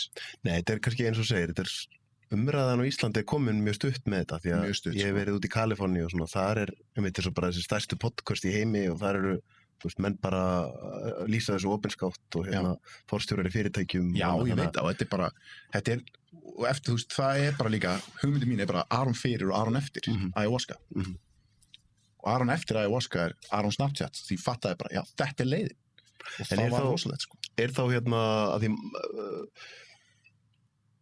er þetta svolítið þannig að þegar þú ert í þessu ástandi, þá færðu ákveðnar upplýsingar, eins og segir, þú ert að lýsa, færðu bara tengjast innsæðinu, en síðan náttúrulega er það undir þér komið hvað þú gerir við þessar upplýsingar. Já.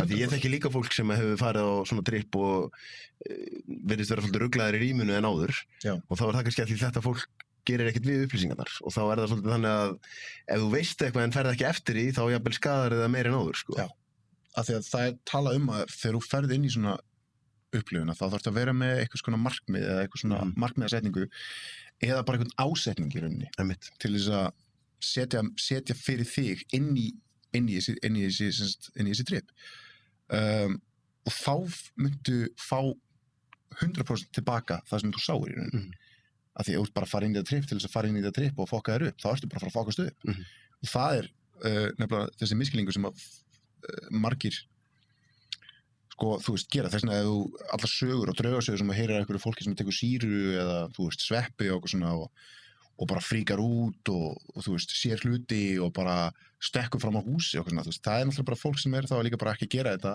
100% ekki að gera þetta. Rosalega oft þá er áfengi eða önnu lyfi eða einhver önnu baksaga eða þá líka bara fólk er bara á rosalega slæmun stað tilfinningalega því að eins og ég segi, þetta er náttúrulega bara það sem þetta gerir fyrir er þetta opnar innsæði og þetta opnar sjálfið þitt rosalega mikið og þetta sprengir upp bara hver þú ert á þessum tíma í dag.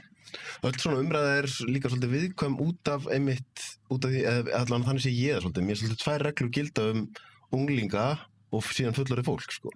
Það er svona þetta er komið þangað, þetta eru bara nokkur ár í það eins og psilocybin sem er virkaefnið í sveppum og er svona, þú veist, innan gæsalappa ofskynjunarlyf, það er núna bara orðið second stage trial lyf við áfallastreitu hjá hermunum og fleiru og skilur, þetta er alveg og þunglindi, sko. Já, og ef þú ferð til Bandaríkjanna þá er þetta bara einhvern veginn svona svo í sletti common knowledge og það er bara ekkert mál að tala þetta en hér er þetta ennþá rosalega viðkvæmt. Já. Þetta er að opnast hérna heima, sko. Þetta er að opnast, algjörlega. En ég, þú veist, ég hef oft farið í viðtöl, svona viðtöl eins og núna og alltaf sparað þessa sögu, þannig að það hefur alltaf bara verið, þú veist, ég var alltaf að tala bara að ég farið til sálfræðings, en ég var bæði hjá sálfræðing og ég gerði þetta. Ég hef staðið fyrir framan mann sem með doktorspróf frá Harvard sem að sagði að hann hefði verið með sjálfsvígshugsanir á hverjum degi og síðan tekur hann ayahuasca og hann segir það bjargaði lífi mín og þá ég að horfa á fullorðið mann, vel menntaðan, ég að horfa í augun og mann segir mér þetta og það eina sem ég hugsa hver ég til þess að segja og það hefur ekki átt að gera það. Já. Skilurðu? Og það sem ég segi líka. Og þá ég að taka það mitt fram og þá er maður ekki að segja einhvern veginn að þetta sé endilega lausn fyrir alla, sko. Nei, og það ég ætla að koma á því líka. Því að það málið, þú fattar þetta líka bara eftir á og það eru kannski allir allir sem hlusta á þetta núna og hafa tekið ayahuasca, þeir þetta svona eins og við séum ykkur hópur. Já, nei, ég skil þig. En það er svo mikill skilningur eftir og þú ferð í þetta að það er svo þá fattar bara, já, ok, þetta öll tripp fyrir hvern og einasta einstakling er bara mismunandi. Það upplifa allir bara nákvæmlega, það er enginn upplifað sama hluti, sko. Og það geta allir upplifað mjög skrýtna hluti og ég mun aldrei segja við neinn, ég mun aldrei mæla með fyrir neinum að fara í ayahuasca. Af því að það er eitthvað sem þú þarf bara að finna út sjálfur. Akkurat. En er ekki svolítið að maður væri að skilgreina kannski munun á þessu og því sem er flokkað undir fíkniefni og svoleiðis, þá er það fíkniefni sem flestir eru sammála að séu slæm, kókaín, amfetamín, annað, að þá ertu fíkin í upplifunum og meðan að efnið er eiga sér stað, en síðan ferðu á mjög slæman stað þegar virknin er farin. Þannig ertu kannski að tala um eitthvað sem er öfugt. Þetta er mjög erfitt og krefjandi á meðan þetta eiga sér stað, en síðan ferðu mikið út úr því eftir á. Og þar af leiðandi er hæpið að verða fíkin í þetta vegna þess að þetta er væntanlega mjög erfitt. Ég meina, þetta tekur á.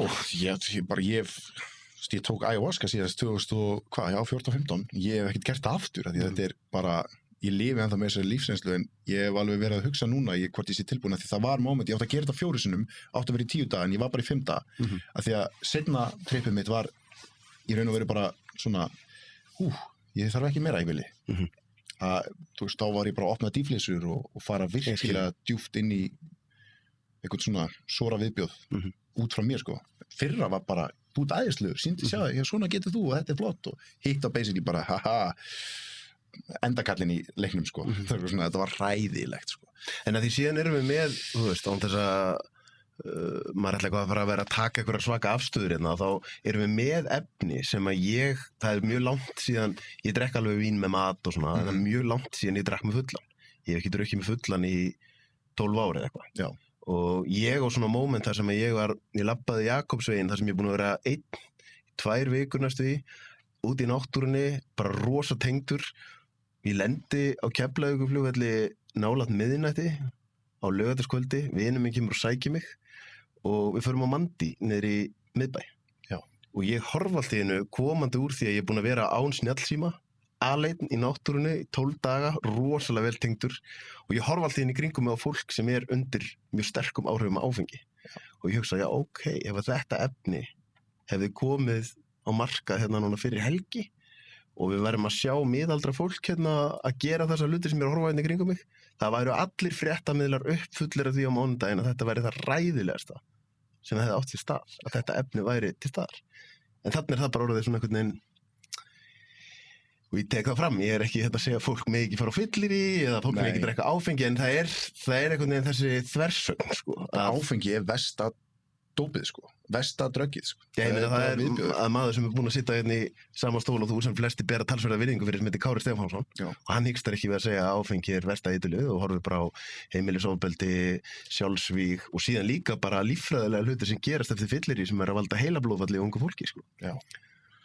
Þannig að Svo var ég að koma hérna náttúrulega bara ég er að koma úr rosa þingu en ég hef mjög oft samt sko tekið Ég hætti bara að geta sko að því að ég er svona kvíðakall og áhrifin voru bara svo mikil af þingunni sko. Þetta er ekkert þingabri 1 dag hjá mér sko.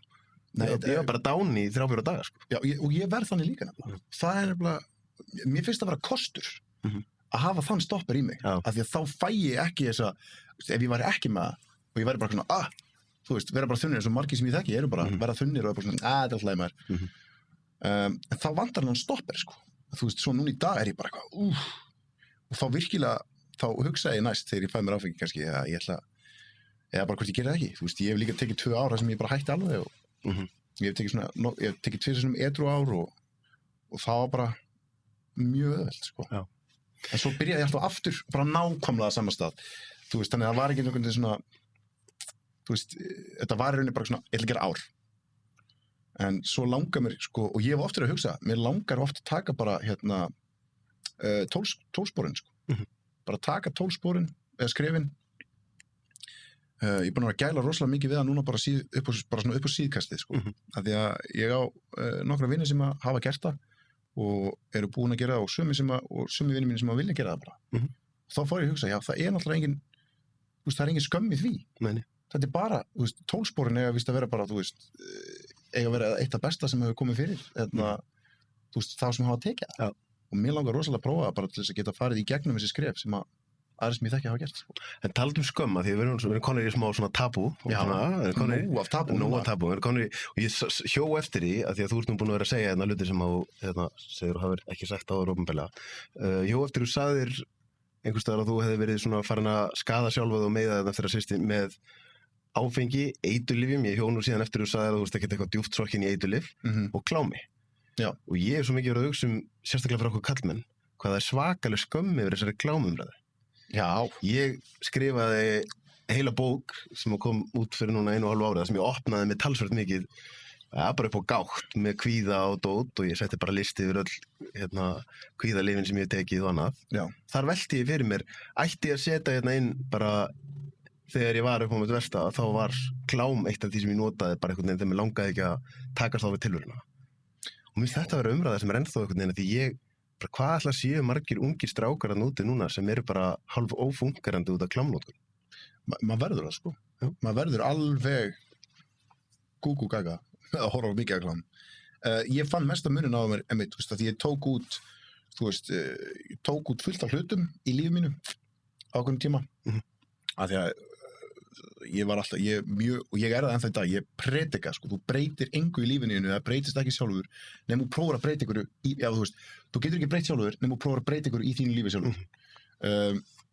Þú veist, og leifir ekki utanakomandi hlutum að gera, heldur, þú stýrir því sjálfur.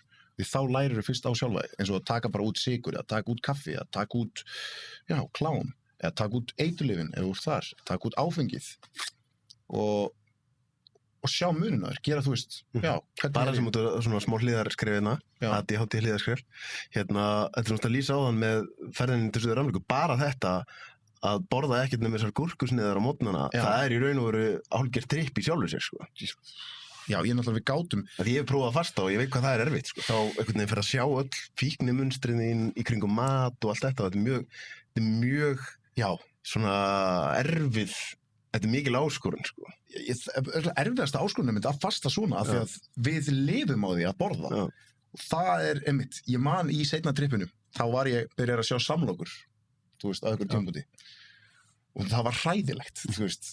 Ég er að útskýra það núna fyrir ykkur til að hlusta bara hann sá samlokur og fannst það hræðilegt, en þetta var bara eins og ég var að díla við bara eitthvað svona rosalega matafíkn. Eða þú veist, ég hugsaði það. Ég skilji. En svo kannski hugsa maður líka bara, við erum öll matafíklar því að það er einu sem drífur okkur áfram. Það er svoleiðis. Þú veist, ef við gerum það ekki, þá deyjum við. Það er sem erfitt við mat, þú getur ekki tekið hann alveg út. Nei, það er ekki hægt, þá deyjum við bara. En mér veist að því ég veit að þú þér umhugað unga kallmenn eins og mér og þú hefur einmitt lagt stórt lóð á vogarskálarnar í bara að opna þessa umræðu og ég fattaði þetta einhvern veginn, þú veist, þegar ég var að byrja að taka kvíðalyf, sko, þá voru 3 manneskjur í heiminu sem máttu vita það. Það voru foreldrar mínir og þáverandi kærasta mín, sko. Ég faldi þetta eins og þetta væri mitt stærsta og versta leyndarmál, mátti enginn vita þetta, hræðilegt. Svo núna er ég svona mörgum árum seinna og ég er búin að standa fyrir framan mest 300 manns þar sem ég er með á glæru bara listi yfir öll lyfin sem ég hef tekið og það er ekki arða af skömm í mér, sko. En það er búið að taka mig mjög langan tíma að komast þangað og þá sem er akkur í ósköpunum ætti ég að skammast mín og ég var einmitt með Óla Darra einn daginn þar sem við vorum að tala dálítið um þetta því hann hefur tekið alls konar lyf, sko. Af hverju ætti maður að skamma sín og þá er það eins og með þetta, klám er eitthvað sem við vitum að sérstaklega ungi kallmenn fara mjög mikið í og það er ekki hægt að laga klámnotkunina en við tökum eitthvað til hann umræðunum, sko. En það er einhvern veginn, hún er sveipur svo mikil skömm. Já.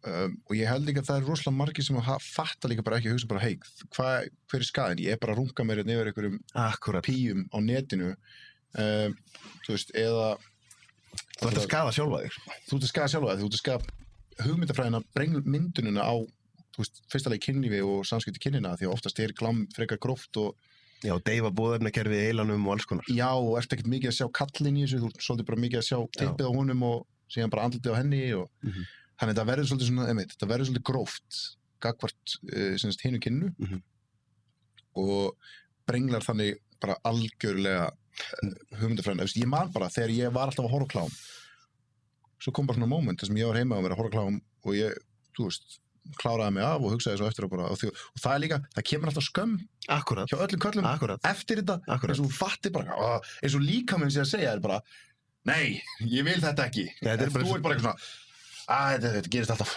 ég gerist það bara aftur á morgun, svo gerist þetta aftur. Af því að þetta er svona, þetta er basically niðurtúrin. En svo líður ekki svona þegar þú stundar bara kynlíf með konu sem þú elskar eða eitthvað svona, þá færði ekki þessa skömmstilfinningu. En þetta er, af því ég man þegar ég var að fara til sálfræðing, þá var þetta eiginlega síðasta sem ég þorði að opna á við hann, Ég var alveg búin að tala alls konar, En þegar ég fór að segja hana frá því að ég hefði tekið tímabil þar sem að bara, ég hefði verið að horfa á allt og mikið að klámi, það var einhvern veginn svona eitthvað sem var bara, ég þurfti alveg að æla því upp úr mér, Já, ég man ekkert hún ég talaði þetta, ég var bara ekki að tala þetta í ykkur viðtali, svo bara var þessi þráður tekinn og bara sprengdur, ég þurfti að fara í svona 5 viðtöl bara út af þessu klámi. Og svo fannst mér fyndi að fólk eitthvað að tala, skrifaði bara klámfíkillinn og sjúklingurinn eitthvað rungfíkillinn bara eitthvað og maður bara eitthvað, ei, ég var bara að tala hluti sem ég hætti að gera, það var bara eitt að ég var klám og ég sá bara mesta munin á mér eftir ég hætti á klámi, ef þú hættir að drekka áfengi, þá bara líður þið betur, ef þú hættir að taka út sykur, bara líður þið betur, ef þú hættir að horfa á klám, þá sérðu virkilega munin á því að þú hættir að horfa á, til dæmis sérstaklega bara hitt kynið. Þegar ég var alveg upp með versta, þá var maður alltaf bara það fyrsta sem maður fór var eitthvað bara svona, já, brjóst, rass, andlit, svo allir kynist þér, skilurðu. Sem er ekkert annað þetta er bara hardcore fík. Já, og maður var að leitast eftir stelpum út frá útliti númer 1 og 3, En svo þegar ég hætti að horfa á klám, og þetta er svona kannski besti munurinn, er að þegar ég var að horfa á klám, náttúrulega hnýtt með þetta ógeðslega vel. Þegar ég var að horfa á klám, þá var ég kannski búinn að sofa hjá stelpunni í hausnum á mér, sem ég var hrifinn af, 100 sinnum, áður en ég hafði talað við hana. Svo þegar ég talaði við hana, þá var ég búinn að eiga fáránlegar fantasíur mig og hana, og þá var rosalega skrítið að tala við ykkur, því að það er svona eins og ég sé búinn að gera eitthvað rangt af mér, og þá fer samtalið í ykkur brenglun.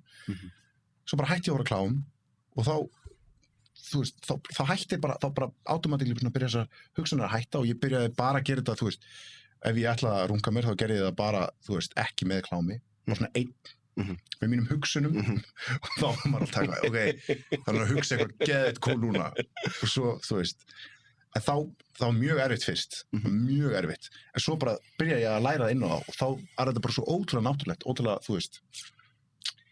En þetta er að vissuleita einhvern veginn að því ég er nógu gamall til þess að netið var svona bara, þegar ég var krakki þá var netið almennilega ekkert komið, og maður hugsa bara þessar kynslóður sem eru að koma núna, við tölum mjög mikið það sem eru svona hætturnar fyrir ungar stelpur, en þetta er kannski ein af stærstu hættunum fyrir unga stráka og kallmenn, aðgangurinn er svo rosalega greiður og tölurnar segja bara að þetta er vandamál hjá ungum kallmennum, bara tíminn sem þeir eru að nota í þetta sem er síðan að hafa bara rosalega mikil áhrif á það. Og þetta gerir það því að líka þau byrja ungir og þegar þeir eru ungir að byrja á þessu þá eru skömmin meiri hjá þeim af því að þeir kannski veit ekki helmingina sem eru að horfa á að skilja það ekkert almennilega, en það var líka, ég var komin út í eitthvað algjört rugl, þú ert ekki að horfa eitthvað bara í trúbáðastellingunni, maður er komin í eitthvað hefi king og eitthvað þetta er bara eins og með allar aðra fíknir allar aðra fíknir alltaf í þessu ofan það byrjar að vera það þarf að vera mjög brenglað á köflum en svo, punkturinn minn var í þessu að svo gæti ég bara byrja að eiga samtöl við hitt kynið, bara venjuleg samtöl bara án þess að vera að hugsa eitthvað kynferðislegt konuna á meðan ég var að eiga í þessu samtali þannig að mér finnst það alveg magnað af því að ég fann fyrir þessari breytingu af því að öll úlingsarum mín voru bara þannig að maður tala alltaf kettlingar og rýðingar og djöðurinn heit maður og eina sem að tala var aldrei svona þessi er mjög skemmtileg og bara djöðurinn heit þannig að það var ógeðslega brenglað ég er mjög ánægður að hafa bara hætt því svo hef ég prófað að horfa klám eftir það líka þá er maður alltaf jafn hissa maður er alltaf eitthvað tjúður er þetta skrítið eitthvað og þá nennir maður sig ekki eftir og maður núlstillir sig Já, þetta er svolítið svona og þá sér maður þetta meira kannski fyrir það sem það er og sér þetta svona bara í öðru ljósi Já, en svo bara Ég var með þess að komin, þegar ég var að hætta þessu, ég man eftir leynitrykki sem ég var með. Ég var með svona leynitrykk til þess að geta, ég fann bara bíómyndir sem voru rosalega sexual. Já, Þá var ég ekki að horfa á klám, þá var ég að horfa á bíómynd. Einmitt. Og mér fannst það alveg, fyrir mér var ég bara, þetta er ekki klám, en þetta er bíómynd. Fíknin finnur leiðir. Já, hún gerir það sko. Tölum aðeins hérna leiklistina. Já. Ég var með Ólafur Darra enn daginn og myndi að tala svona þessi, þegar voru svona einhver óraunveruleg moment í honum, sem honum var svolítið þegar hann var að blóðga Ben Stiller og allt í hennu hann hérna bara, það er verið að taka það upp og hann bara, ég hérna bara ég get ekki, ég er að búa til blóð í andlitinu Ben Stiller, þetta gengur ekki upp, sko. Hann fekk svona eitthvað, þú finnst smá svona óraunverulega moment þegar þú hittir Bubba, ekki? Þetta er að fara að spila fyrir ykkur. Jú, sko, hann er með svo mikið presence, sko, það eru svona 2 svona moment í rauninni. Það er eiginlega 1 moment sem er aðeins stærra. Ok. En Bubbi vissu líka, ég var kjaftstopp þegar hann labbaði inn í stúdíóið þegar ég er að fara að syngja Rómeó og Júlíu í mikrofón sem verður síðan nota til þess að auglýsa þessa sýningu og Pressa. Hann mæti bara inn, bara sælir, blessaður og ég bara, hæ og eitthvað, nei ég er bara stoppaði, ég get ekki sungið núna sko, ekki á meðan hann er inni. Svo bara mætti hann inn maður, tók herbyggi, sagði eitthvað sögur, svo bara labbaði hann út og ég bara, svo orka sem þessi maður er með maður. Presence. Það er flottur. Hann geggjaður sko. En það var 1 moment í lífinu mínu sem var svona aðeins stærra. Það var held ég þegar ég mæti á fyrsta tökudag í Ófærð 2. Þá er það, þá er ég að leika senu inn í fjósi þar sem eru fullt af döðum rollum og Balti er að leikstýra og mótleikarnir mínir eru Ólafur Darri og Ilmur.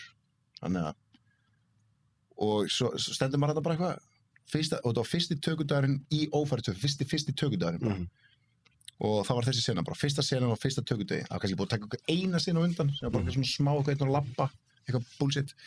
Svo erum við bara inni að taka þetta upp og ég man bara hvað það var óraunverulegt sko, bara fyrsta lagi náttúrulega bara fullt af döðum kindum og svo Balti eitthvað svona, svo kemur við bara hérna inn, labbar hérna bara, plasir eitthvað svona hér, tekur eftir kindunum, svo koma þeir inn á bakvið og þú svarar hérna og ég bara, já, algjörlega.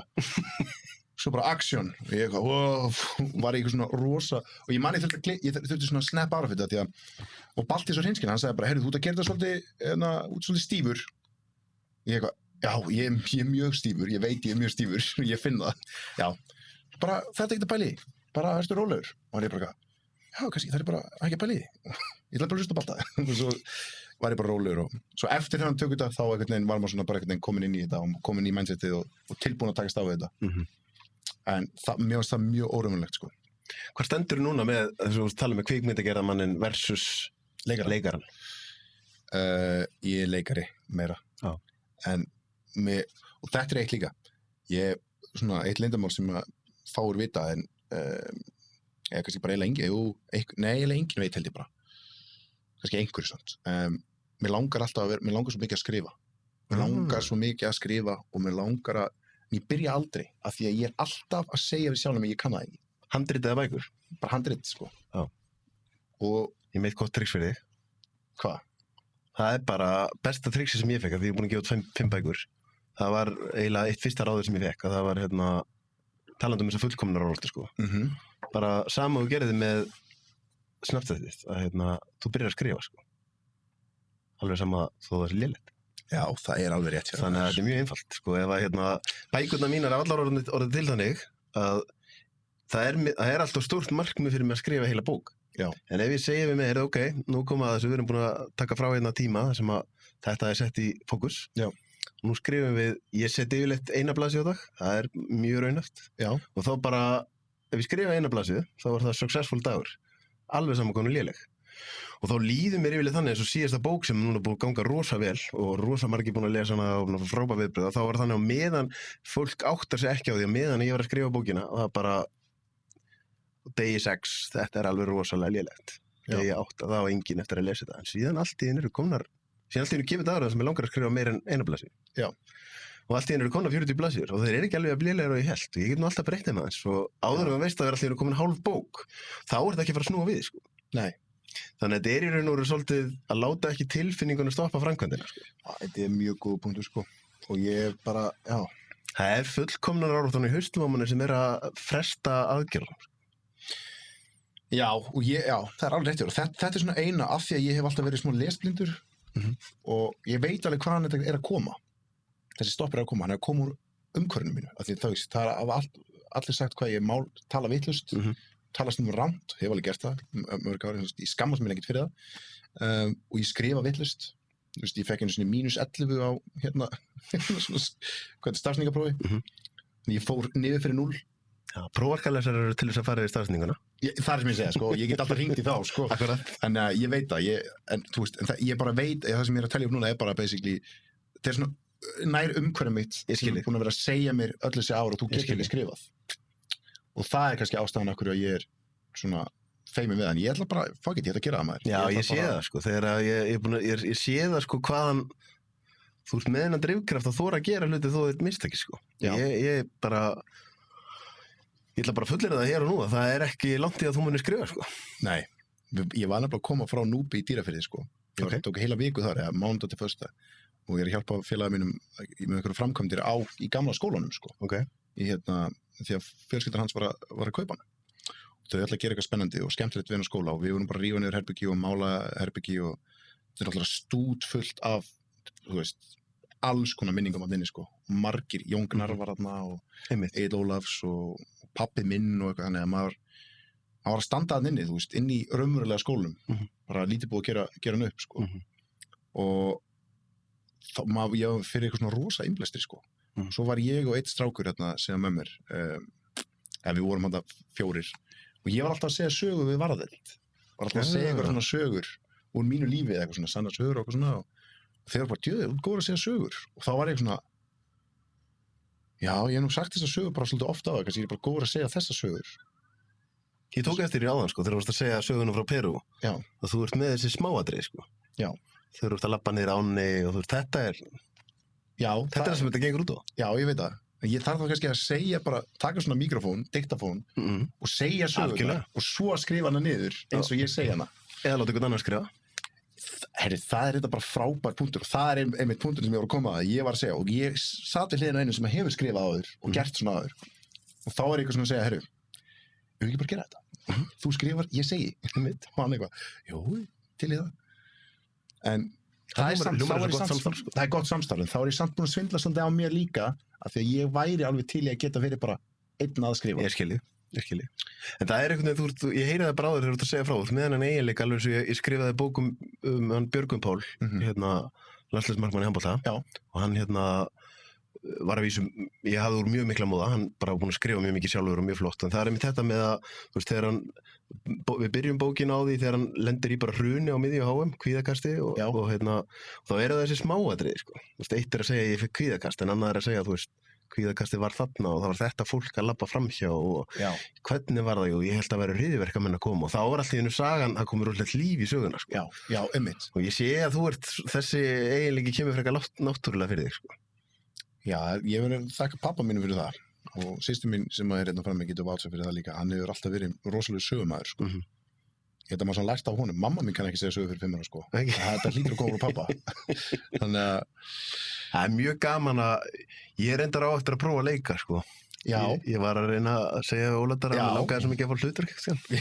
Það var náttúrulega, það fyrsta sem ég myndi kastaði í svona, ég myndi reyna að koma inn í einhverja komedíu, sko. Já, af því að þá getur þú verið kannski þú sjálfur líka, sem þú veist, þá getur þú verið Sölvi Tryggva að leika karakterinn Sölvi Tryggva. Já, ok. Svona eins og við vorum kannski að gera svolítið í sápunni núna, þá var ég að leika Aron Már, að leika Aron Már, eða Aron Móla. Varstu búin að sjá þetta?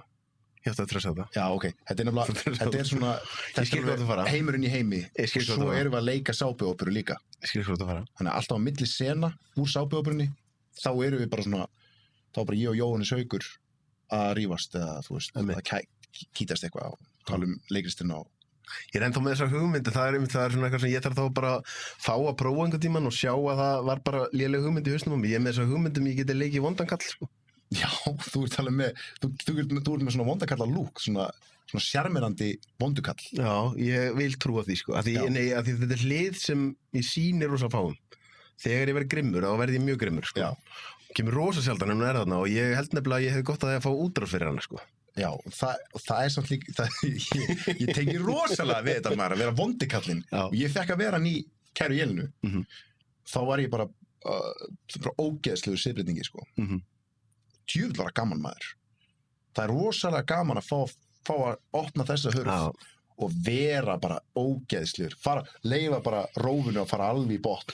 Og vera bara viðbjóðslegur, sko. Ég með þessa teóríu að til þess að vera góð manneskja þá verður að gangast við skuggunum í sjálfu þér. Já. Það þýðir ekkert að stinga þeim hún í skúfu, sko. Þetta er þarna einhvers staðar, sko. Já. Og síðan bara spurning hvernig maður fær útrás fyrir það, sko.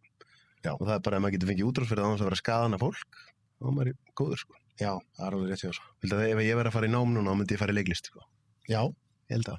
Þetta er mjög praktískt nám, alveg saman hvað maður verið að gera. Já, það er í alvörinni. Það er mjög praktískt líka bara upp á, þú veist, sálarsetrið í þér, sko. Ja, akkurat. Þú nær að stilla þig þar af því að ég sé fólk sem þú ferð í bóklegt nám, sko, eins og bara mínir vinir. Ég á alveg einn vin sem var alla mína, sko, við vorum saman í 12:0 og svo var hann eitthvað sá hann, ég var að fara að sækja mig leikist, hann var eitthvað, mér langar svo að gera þetta, en ég ætla bara að fara í öryggið, sko. Ég ætla bara að fara inn í, og þú veist, tók aldrei þessi stökk einhvern veginn, sá mig svo byrja að Snapchat og svona, ég get þetta ekki, sko. Svo veist, í dag er hann bara einhver hagfræðingur eða eitthvað, skilur. En hann er búinn að vera að tala það sjálfur, hann langar svo ógeðslega mig og ég er alltaf að segja, gerðu það bara. Akkurat. Skiptir engu fokkin máli. Akkurat. Þú ert 20 og þú veist, 2 ára á þessum tímabili, skilur, þú er ekki eins og sért að fara lífið þér ekki að lára, sko. Þú veist, þú átt svo ógeðslega mikið eftir. Ég er svo ánægður með einn félaga minn, hann bara átti halva önn eftir í hagfræðinni. Og til þess að, og hann bara eignaðist barn og hann bara svona fekk uppljómun bara, ég hef alltaf elskað dýr. Ég hef alltaf elskað dýr, ég ætla að vera dýralæknir. Og ég eitthvað, what? Besti vinur minn bara, þú veist, alltaf verið bara í hagfræði, alltaf verið gegn klár, ógeðslega skynsamur. Aldrei í mínu litla lífi hefði ég haldið að hann myndi vilja fara að hugsa um einhver dýr. Þú veist, þó að ég sé alveg dýravinur líka, ekki misskilja mig þar, ég borð ekki kjöt. En hann bara, og til þess að þurfti hann að hætta í náminu, því að hann má ekki vera búinn að vera með BS-gráðu í 3 ár eftir hann er búinn að, til þess að sækja sem dýra. Hann er ekki með, hann útskrifaðist ekki sem hagfræðingur og er núna að fara að læra dönsku því hann til að gera í Danmörku, þetta er rosa erfitt inntökupróf og hann vinnur samt núna á dýraspítala. Já, þetta er æðislegt. Þetta er æðislegt. Svona breyt, þú veist, þetta elska ég elska að fólk alveg tekur bara hinn pól fyrir bara allir leið í þetta. Að því á einhverjum punkti þá er ekki hægt að eyða lífið sinni í eitthvað sem mann finnst ekki skemmtilegt, sko. Nei. Það bara virkar ekki. Og líka leiðilegt maður þarf að finna út í, þú veist, 60. Já, mjög slæmt, einmitt. Þannig að mitt take á lífið er bara að þú verður að prófa, annars veist ég hvort það sé, þú veist, annars veist það ekki. Veist, og líka þetta á við með allt, þú veist, þegar fólk er að vera eitthvað svona skeptískt á þetta er alltaf bara eitthvað kjafta. Bara þú getur ekki sagt það, þú hefur ekki prófað, þú hefur ekki gert þetta og veist ekki hvort það tala um. Akkurat. Og það er svolítið svona bara með allt í lífinu einhvern veginn, finnst mér. Ég var einu sinni mitt, ég stundum lýst sjálfur með þannig, ég var einu sinni því ég er með háskólamenntun og svona, ég var einu sinni náunginn sem var búinn að lesa rosalega mikið um allt og var með skoðun og ég án þess að hafa prófað, sko. Já. Núna er ég svolítið mikið þar að ég bara vil ekkert vera háskoðanur á hlutum sem ég hef ekki prófað. Ég er bara 100%. Af því að það er ekkert nema reynslan sem maður getur í raun og veru gefið þér almennilega skoðun, sko. Já, það er nummer 1, 2 og 3, sko. Og þaðan finnst mér svona með þessa kynja umræðu og allt þetta, ég einhvern veginn reyni mitt besta til þess að fara inn í hana þannig ég hef bara ekki verið kona. Já. Þannig að ef ég ætla að reyna að skilja þá þarf ég að hlusta, sko. Já. Það ég hef aldrei prófað að vera kona. Það er alveg bara rosa erfitt fyrir mig að skilja hvernig er að vera kona. Og alveg eins kannski á móti, bara mér þetta mjög vænt að þú myndir bara hlusta á hvernig ég upplifa að vera karlmaður af því að þú verður ekki verið karlmaður. Og ég held við getum farið lengri í umræðu en ef við myndum einhvern veginn nálgast þetta bara svolítið þannig, sko. Það er alveg rétt líka því þú veist, svo er þetta bara fordómar eru ekkert annað en óryggi, sko. Óryggi og bara basically í rauninni bara óryggi. Það er ekkert annað, þú veist ekki hvað þetta er, þú vilt ekki vita, nennir ekki að vita, nennir ekki að skilja þetta, en þetta er bara eitthvað kjaftaði. Bara burt með þetta helvíti djöfusins, anskotans, ég nenni ekki eitthvað svona, bara einhver sveitadurkur út í raskati Endadalms eitthvað, væli yfir einhverju sem maður veit ekki neitt um, sko, því hann er ekki prófað, þú veist, en að mjólka beljur maður og éta kjötið sitt maður, það er alltaf læg, anskotin, drekka vínið. Já, þetta er svo mikið eitthvað svona, maður ekki vera alveg tjúnaðar á okkur svona, þú veist, þegar kemur að fordómum og okkur svona rugli, sko, þá verð ég alveg, það fólk veit ekkert hvað er að tala um, sko. Ég held þú það góðu sögumæður, sko. Ég held að ef ég myndi fara með þið þangað þá getum við alveg verið hérna í 1-2 tími viðbót að tala um það sem er að gerast í þjóðfélaginu núna, rasismann og allt þetta, sko. En ég held að við svona, við ekki að sleppa því bara. Jú, ég held að þá verður þetta bara eitthvað svona heated umræður, sko. Já. En látum það kannski nægja, ég held að þú sért svolítið sammála með það einmitt að við erum á tímum þar sem er rosalega mikilvægt einmitt að bara stíga aðeins tilbaka, þóra hlusta og þóra skipta skoðun, sko. Já, og veistu hvað, mér finnst svo magnaða hérna, einhvern tímann í framtíðinni, þá mun vera í skólunum, þá mun vera svona sögubók. Og djöfull vorkenni ég krökkunum þegar þeir þurfa að fara að læra árið 2020, því að djöfull er að langur kafli, því að það er búið að gerast ógeðislega, ég hef bara, þetta er örugglega sögulegasta ár. Þetta er rosalega skrítið ár. Þetta er bara skrítnasta ár í heim, bara sem hefur ekkert tíma verið endi, sko. Þetta er fárlegt. En líka út frá því að við erum með rosalega sterkt upplýsingakerfi í dag. Það er þannig, sko. Ég myndi segja að því ég er náttúrulega dálítið eldri en þú. Þannig að það eru ár sem eru búin að vera kannski svona það var 11. september 2001. Já. Og þegar hrunið varð, en munurinn er eins og þú veist að segja. Þá voru ekki upplýsingamiðlunin var ekki orðin jafn mikil og sterk og öflug eins og hún er núna, sko. Nei. Þannig að þetta fer á nýjan skala, sko. Já. Og það er bara, þess vegna er líka, þú veist, þess vegna eru upplýsingar alls, ég meina þessu einhverju apar þarna sem voru að stela einhverju COVID-pröfum og eitthvað. Þú veist, þá var allt bara eitthvað, þú veist, hvað er... Ert þú, sko, mér finnst þetta svo áhvert, því ég er að skoða allt, sko, á YouTube og svona samsæristóti og allt, sko, já, ég elska þetta. Mér finnst það líka að vera svo áhvert með algoritmana, einmitt núna með fréttaumræðuna, og það bara, þú tala við einstakling og þú áttar á því að hann er bara að fá þessar fréttir út af því að hann er búin að vera að skoða þær og algoritmanir senda þær í andlitánum, sko. Svo er annar hópur sem er bara, þú veist, það er einn hópur mér finnst það endurspeglast alltaf í Bill Gates, sko. Það er bara, þú veist, einn hópurinn sem er svona að fá kannski þessar hefðbundnu fréttir, það er bara Bill Gates, bara stórkostlegu gæi sem er að bara setja alla peningana sína í, góðgerðarmál og hjálpa Afríku og bóluefni núna, síðan bara er daginn er viðtal við Bill Gates og CNN og það er bara með 5 sinnum meira áhorf en venjulegt viðtal á CNN og 10 sinnum fleiri komment undir og kommentin eru bara eiginlega öll neikvæð, sko. Já. Af því það er bara þetta gæinn sem er að fara að drepa okkur með bóluefnum og hann skilur þetta svo áhugavert einhvern veginn sjá þess að 2 heima, sko. Sem er líka svo skrítið, sko, þegar þetta þú veist, hérna... Anti-vaccín maður, það er... Við erum bara komin á svo sérstakann stað í upplýsingamiðlun. Já, að þetta er bara bókstaflega. Það sem ég kannski reyna að segja er að það sem áður voru svona einhvern veginn svona samsæriskenningar sem voru einhvern veginn bara svona rosalega lítill hópur, nú er hann bara ekkert lítill lengur, sko. Nei, svo bara flat earth, guðminn almáttugur, skilur. Það var bara bókstaflega, maður held að það væri bara eitthvað svona álvar út í heimi, eitthvað svona, þú veist, bara fairy tales. Nú er þetta bara risa conventions, bara mörg $100 million. Ég þekki 1 eða 2 sem er alveg samfærir um þetta, sko. Það er líka bara, þá maður svolítið bara svona að sleppa og... Já. Bara, ég er fyrir að horfa á þetta svona sem bara entertainment, sko. Já, ég líka. Mér finnst það, ég hef aldrei hitt neitt, sko. Það ekki? Ég hef aldrei hitt neitt bara in praxis, bara in theory.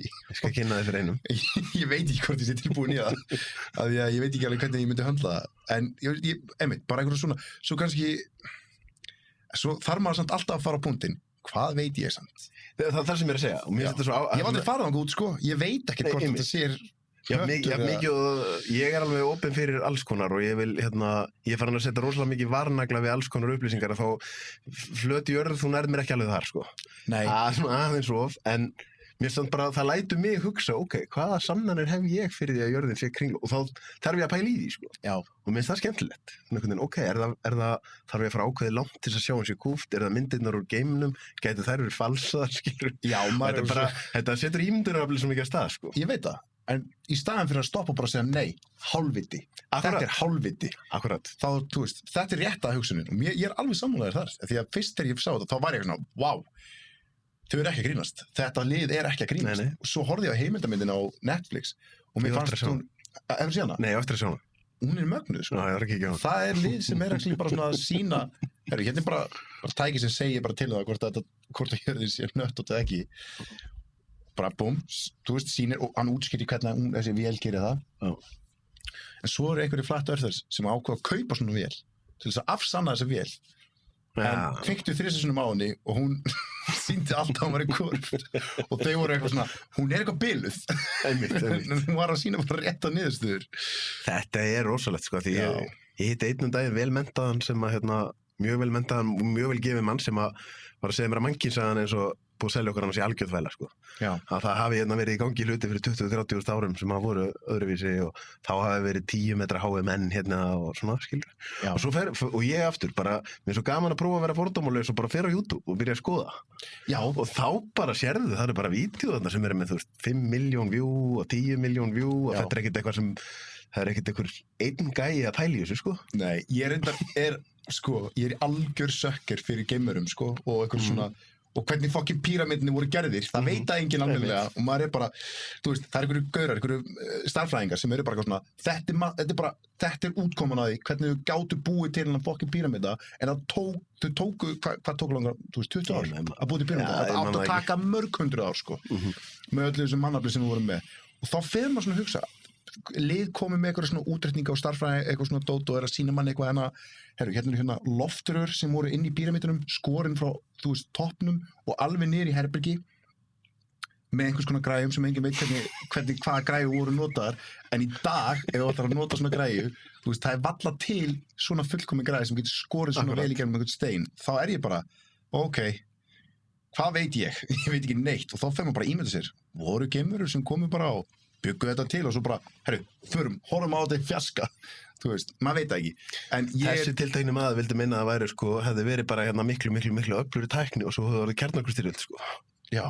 Og þegar og það hefði verið humanoidar sem hafa verið alveg upp í 10-11 metra háir og og það bara svona einhvern veginn, ég ákvað bara, ok, ég ætla að gefa þessu manni það því að þetta hann velgefinn og hann skemmtilegur, ég ætla að taka eitt kvöld þar sem ég bara skoða þetta á YouTube. Það allavega skemmtanagildi í þessu. Það mjög gott skemmtanagildi í þessu. En maður þú veist, ég fer inn í mjög mikið af samsæðiskenningum, sko, og skoða þær. En ég alltaf að skoða þær einmitt frá að utan gagnrýnu sjónarmiði. En stundum leyfi ég mér bara svona, ok, ég ætla að prófa að fara alveg bara inn í bara þeirra veruleika, bara þau sem trúa þessu alveg, ég ætla bara að prófa að trúa þessu bara með þeim og sjá hversu langt ég get farið þá inn í algoritma þeirra ef ég actually að leita eftir svari við virkilega svarinu sem þau eru að eltast eftir sjálf, sko. Þá ferðu oft inn í einhverjar heavy rabbit hole, sko. Já, eins og ég segi, ég þekki 1 eða 2 einstaklingar sem eru talsvert svona, ég dreg úr því þegar ég segi talsvert mikið að skoða þetta og þeir eru að fá, ég hefði gaman að því að opna YouTube-ið hjá þeim, sko. Það bara verið að dreifa COVID með 5G staurum og alls konar. Og þá þetta við áhugavert, hvernig þú veist hvaða efni kemur til þín í gegnum samfélagsmiðla og YouTube og Google og allt þetta, það bara öðruvísi ef þú byrjar að skoða þetta og bara byrjar að fá meira af þessu. Já, ég veit það. Og þá náttúrulega fer það að samfærast þetta sé allt hratt, sko. Já. Ég er að fylgja ykkur síðu á Instagram sem heitir eitthvað svona sem svona theories og bara alls konar ég var að fylgja 5 svona síðum og alltaf að koma með svona 1 dag eitthvað svona samsæðiskenningu eitthvað nýjar samsæðiskenningar, stundum ég bara wow, þetta mesta bullshit í heimi, svo stundum maður eitthvað svona heyrðu, þetta getur náttúrulega mega sense og svo fer maður að googla og þá dettur maður hún í einhverja kannuhólu aftur og maður eitthvað þú veist, og þá byrjar maður þú veist og maður má ekki leyfa sér að fara svona langt ofan í eitthvað svona rabbit hole, sko. Nei, það er gott að vera gagnrýninn og allt. Já, og mér finnst þetta eins og þú segir, sko. Mér finnst þetta svo mikið skemmtanagildi og mér finnst bara svo leiðilegt að geta ekki talað um þetta við fleiri, því að sumir bara svona, ég nenni ekki að tala um þetta, en mér er svona, af hverju ekki? Þetta er svo skemmtilegt efni til þess að tala um. Ég nefnilega aðeins byrja að gerast núna með að YouTube byrja að taka út svona samsærisvídeó kringum COVID, sko. Og ég sé bara þetta er bara skemmtanagildi, sko. Og ef ykkur trúir í alvöruna að það sé verið að sturta COVID yfir okkur 5G stöðurum, þá ertu hvað sem ekkert að fara að bjarga þeim einstaklingi með því að taka eitthvað vídeó út á YouTube, sko. Nei. Hann mun finna þér. Þú veist, hann lætur vinið sinni að senda sér ykkur, þú veist, þetta alveg, eins og ég segi, þú getur fundið allt á netinu mína. Þú veist, það líka náttúrulega Big Turtle conspiracy heimurinn bara bak af skjaldböku og það einhver skjaldbaka fljúandi með okkur út í geimnum. Já, ég aldrei heyrt það. Nei, það mjög skrítið. Og svo náttúrulega líka Big Spaghetti Monster. Það bara trú. Ok. Það bara alvörinni trú að það sé bara risastórt spagetti skrimsli sem að koma inn einhvern tímann. Þetta hljómar fáránlega. Meatball spaghetti monster eitthvað svona með augu og bara í alvörunni, þetta í alvörunni trú að þetta sé Guð. Þá fór ég og sagði bara hold your fucking phone. Ég þú veist, ég hugsa, ég trúi þess ekki. Svo bara fólk með bumper stickers og þetta bara alvörunni trú. Það bara fólk trúir þessu. Það allt til heiminum stór. Allt til í heiminum, sko. Og maður verður alltaf jafn hissa. En maður verður bara einmitt. Ef þú horfir á þetta samt með opnum örmum, ég hlæja þessu að því þetta fljúgandi spagettiskrinsti. Þú veist, ef það var eitthvað Guð, spagetti var ekki fundið fyrir sko, ég veit það ekki. Aðeins seinna. Það er samt verið til mjög lengi, en þannig að maður getur hlæjað þessu, en svo einmitt, ef þú tekur öllu með opnum örmum og leifir hlutunum að, þú veist, þú getur myndað eina skoðun á eftir að þú ert búin að kynna þér það með opnum örmum, þá máttu mynda þín eigin skoðun, en þú veist, ekki segja að ekki þú segja bara glasið þitt sé bókstaflega hálftómt eða þú segir að það sé bókstaflega hálffullt. Ég veit það ekki, þú veist það ekki, en við getum komast að einhverju samkomulagi, ég get fengið að heyra þína lið, þú getur fengið að heyra mína lið, út frá því getum við myndað okkur eitthvað svona, já, það make sense. Í staðan fyrir að við værum bara að rífast hérna inni það hvort að glasið sé hálffullt eða hálftómt. Hárrétt. Getur bæði verið rétt. Já, það getur bæði verið rétt. Og það að beautyið við það, sko. Búið að vera dásamlegt að fá þig. Já, bara dásamlegt að vera hérna. Þú kemur aftur. Já, part 2. Ég sé það, þú kemur aftur. Það er volume 2. Þetta var svona viðtalega sem við erum að kynnast þér, sko, svo erum við að fara hérna, næstur við að fara að horfa á YouTube, sko. Já. Og skoða samsæriskenningar og eitthvað svona dót, sko. Ég er búin að vera að leita að gæjanum sem getur farið í það með mér, sko. Ég gaurinn, ég skal koma bara með samsæriskenningavídeó, við horfum á það saman og tölum það getur verið geggja content. Og gerum við annað þátt með því. Já, ég til í það. Heyrðu, æði. Geggja. Takk fyrir mig. Takk sem leiðis.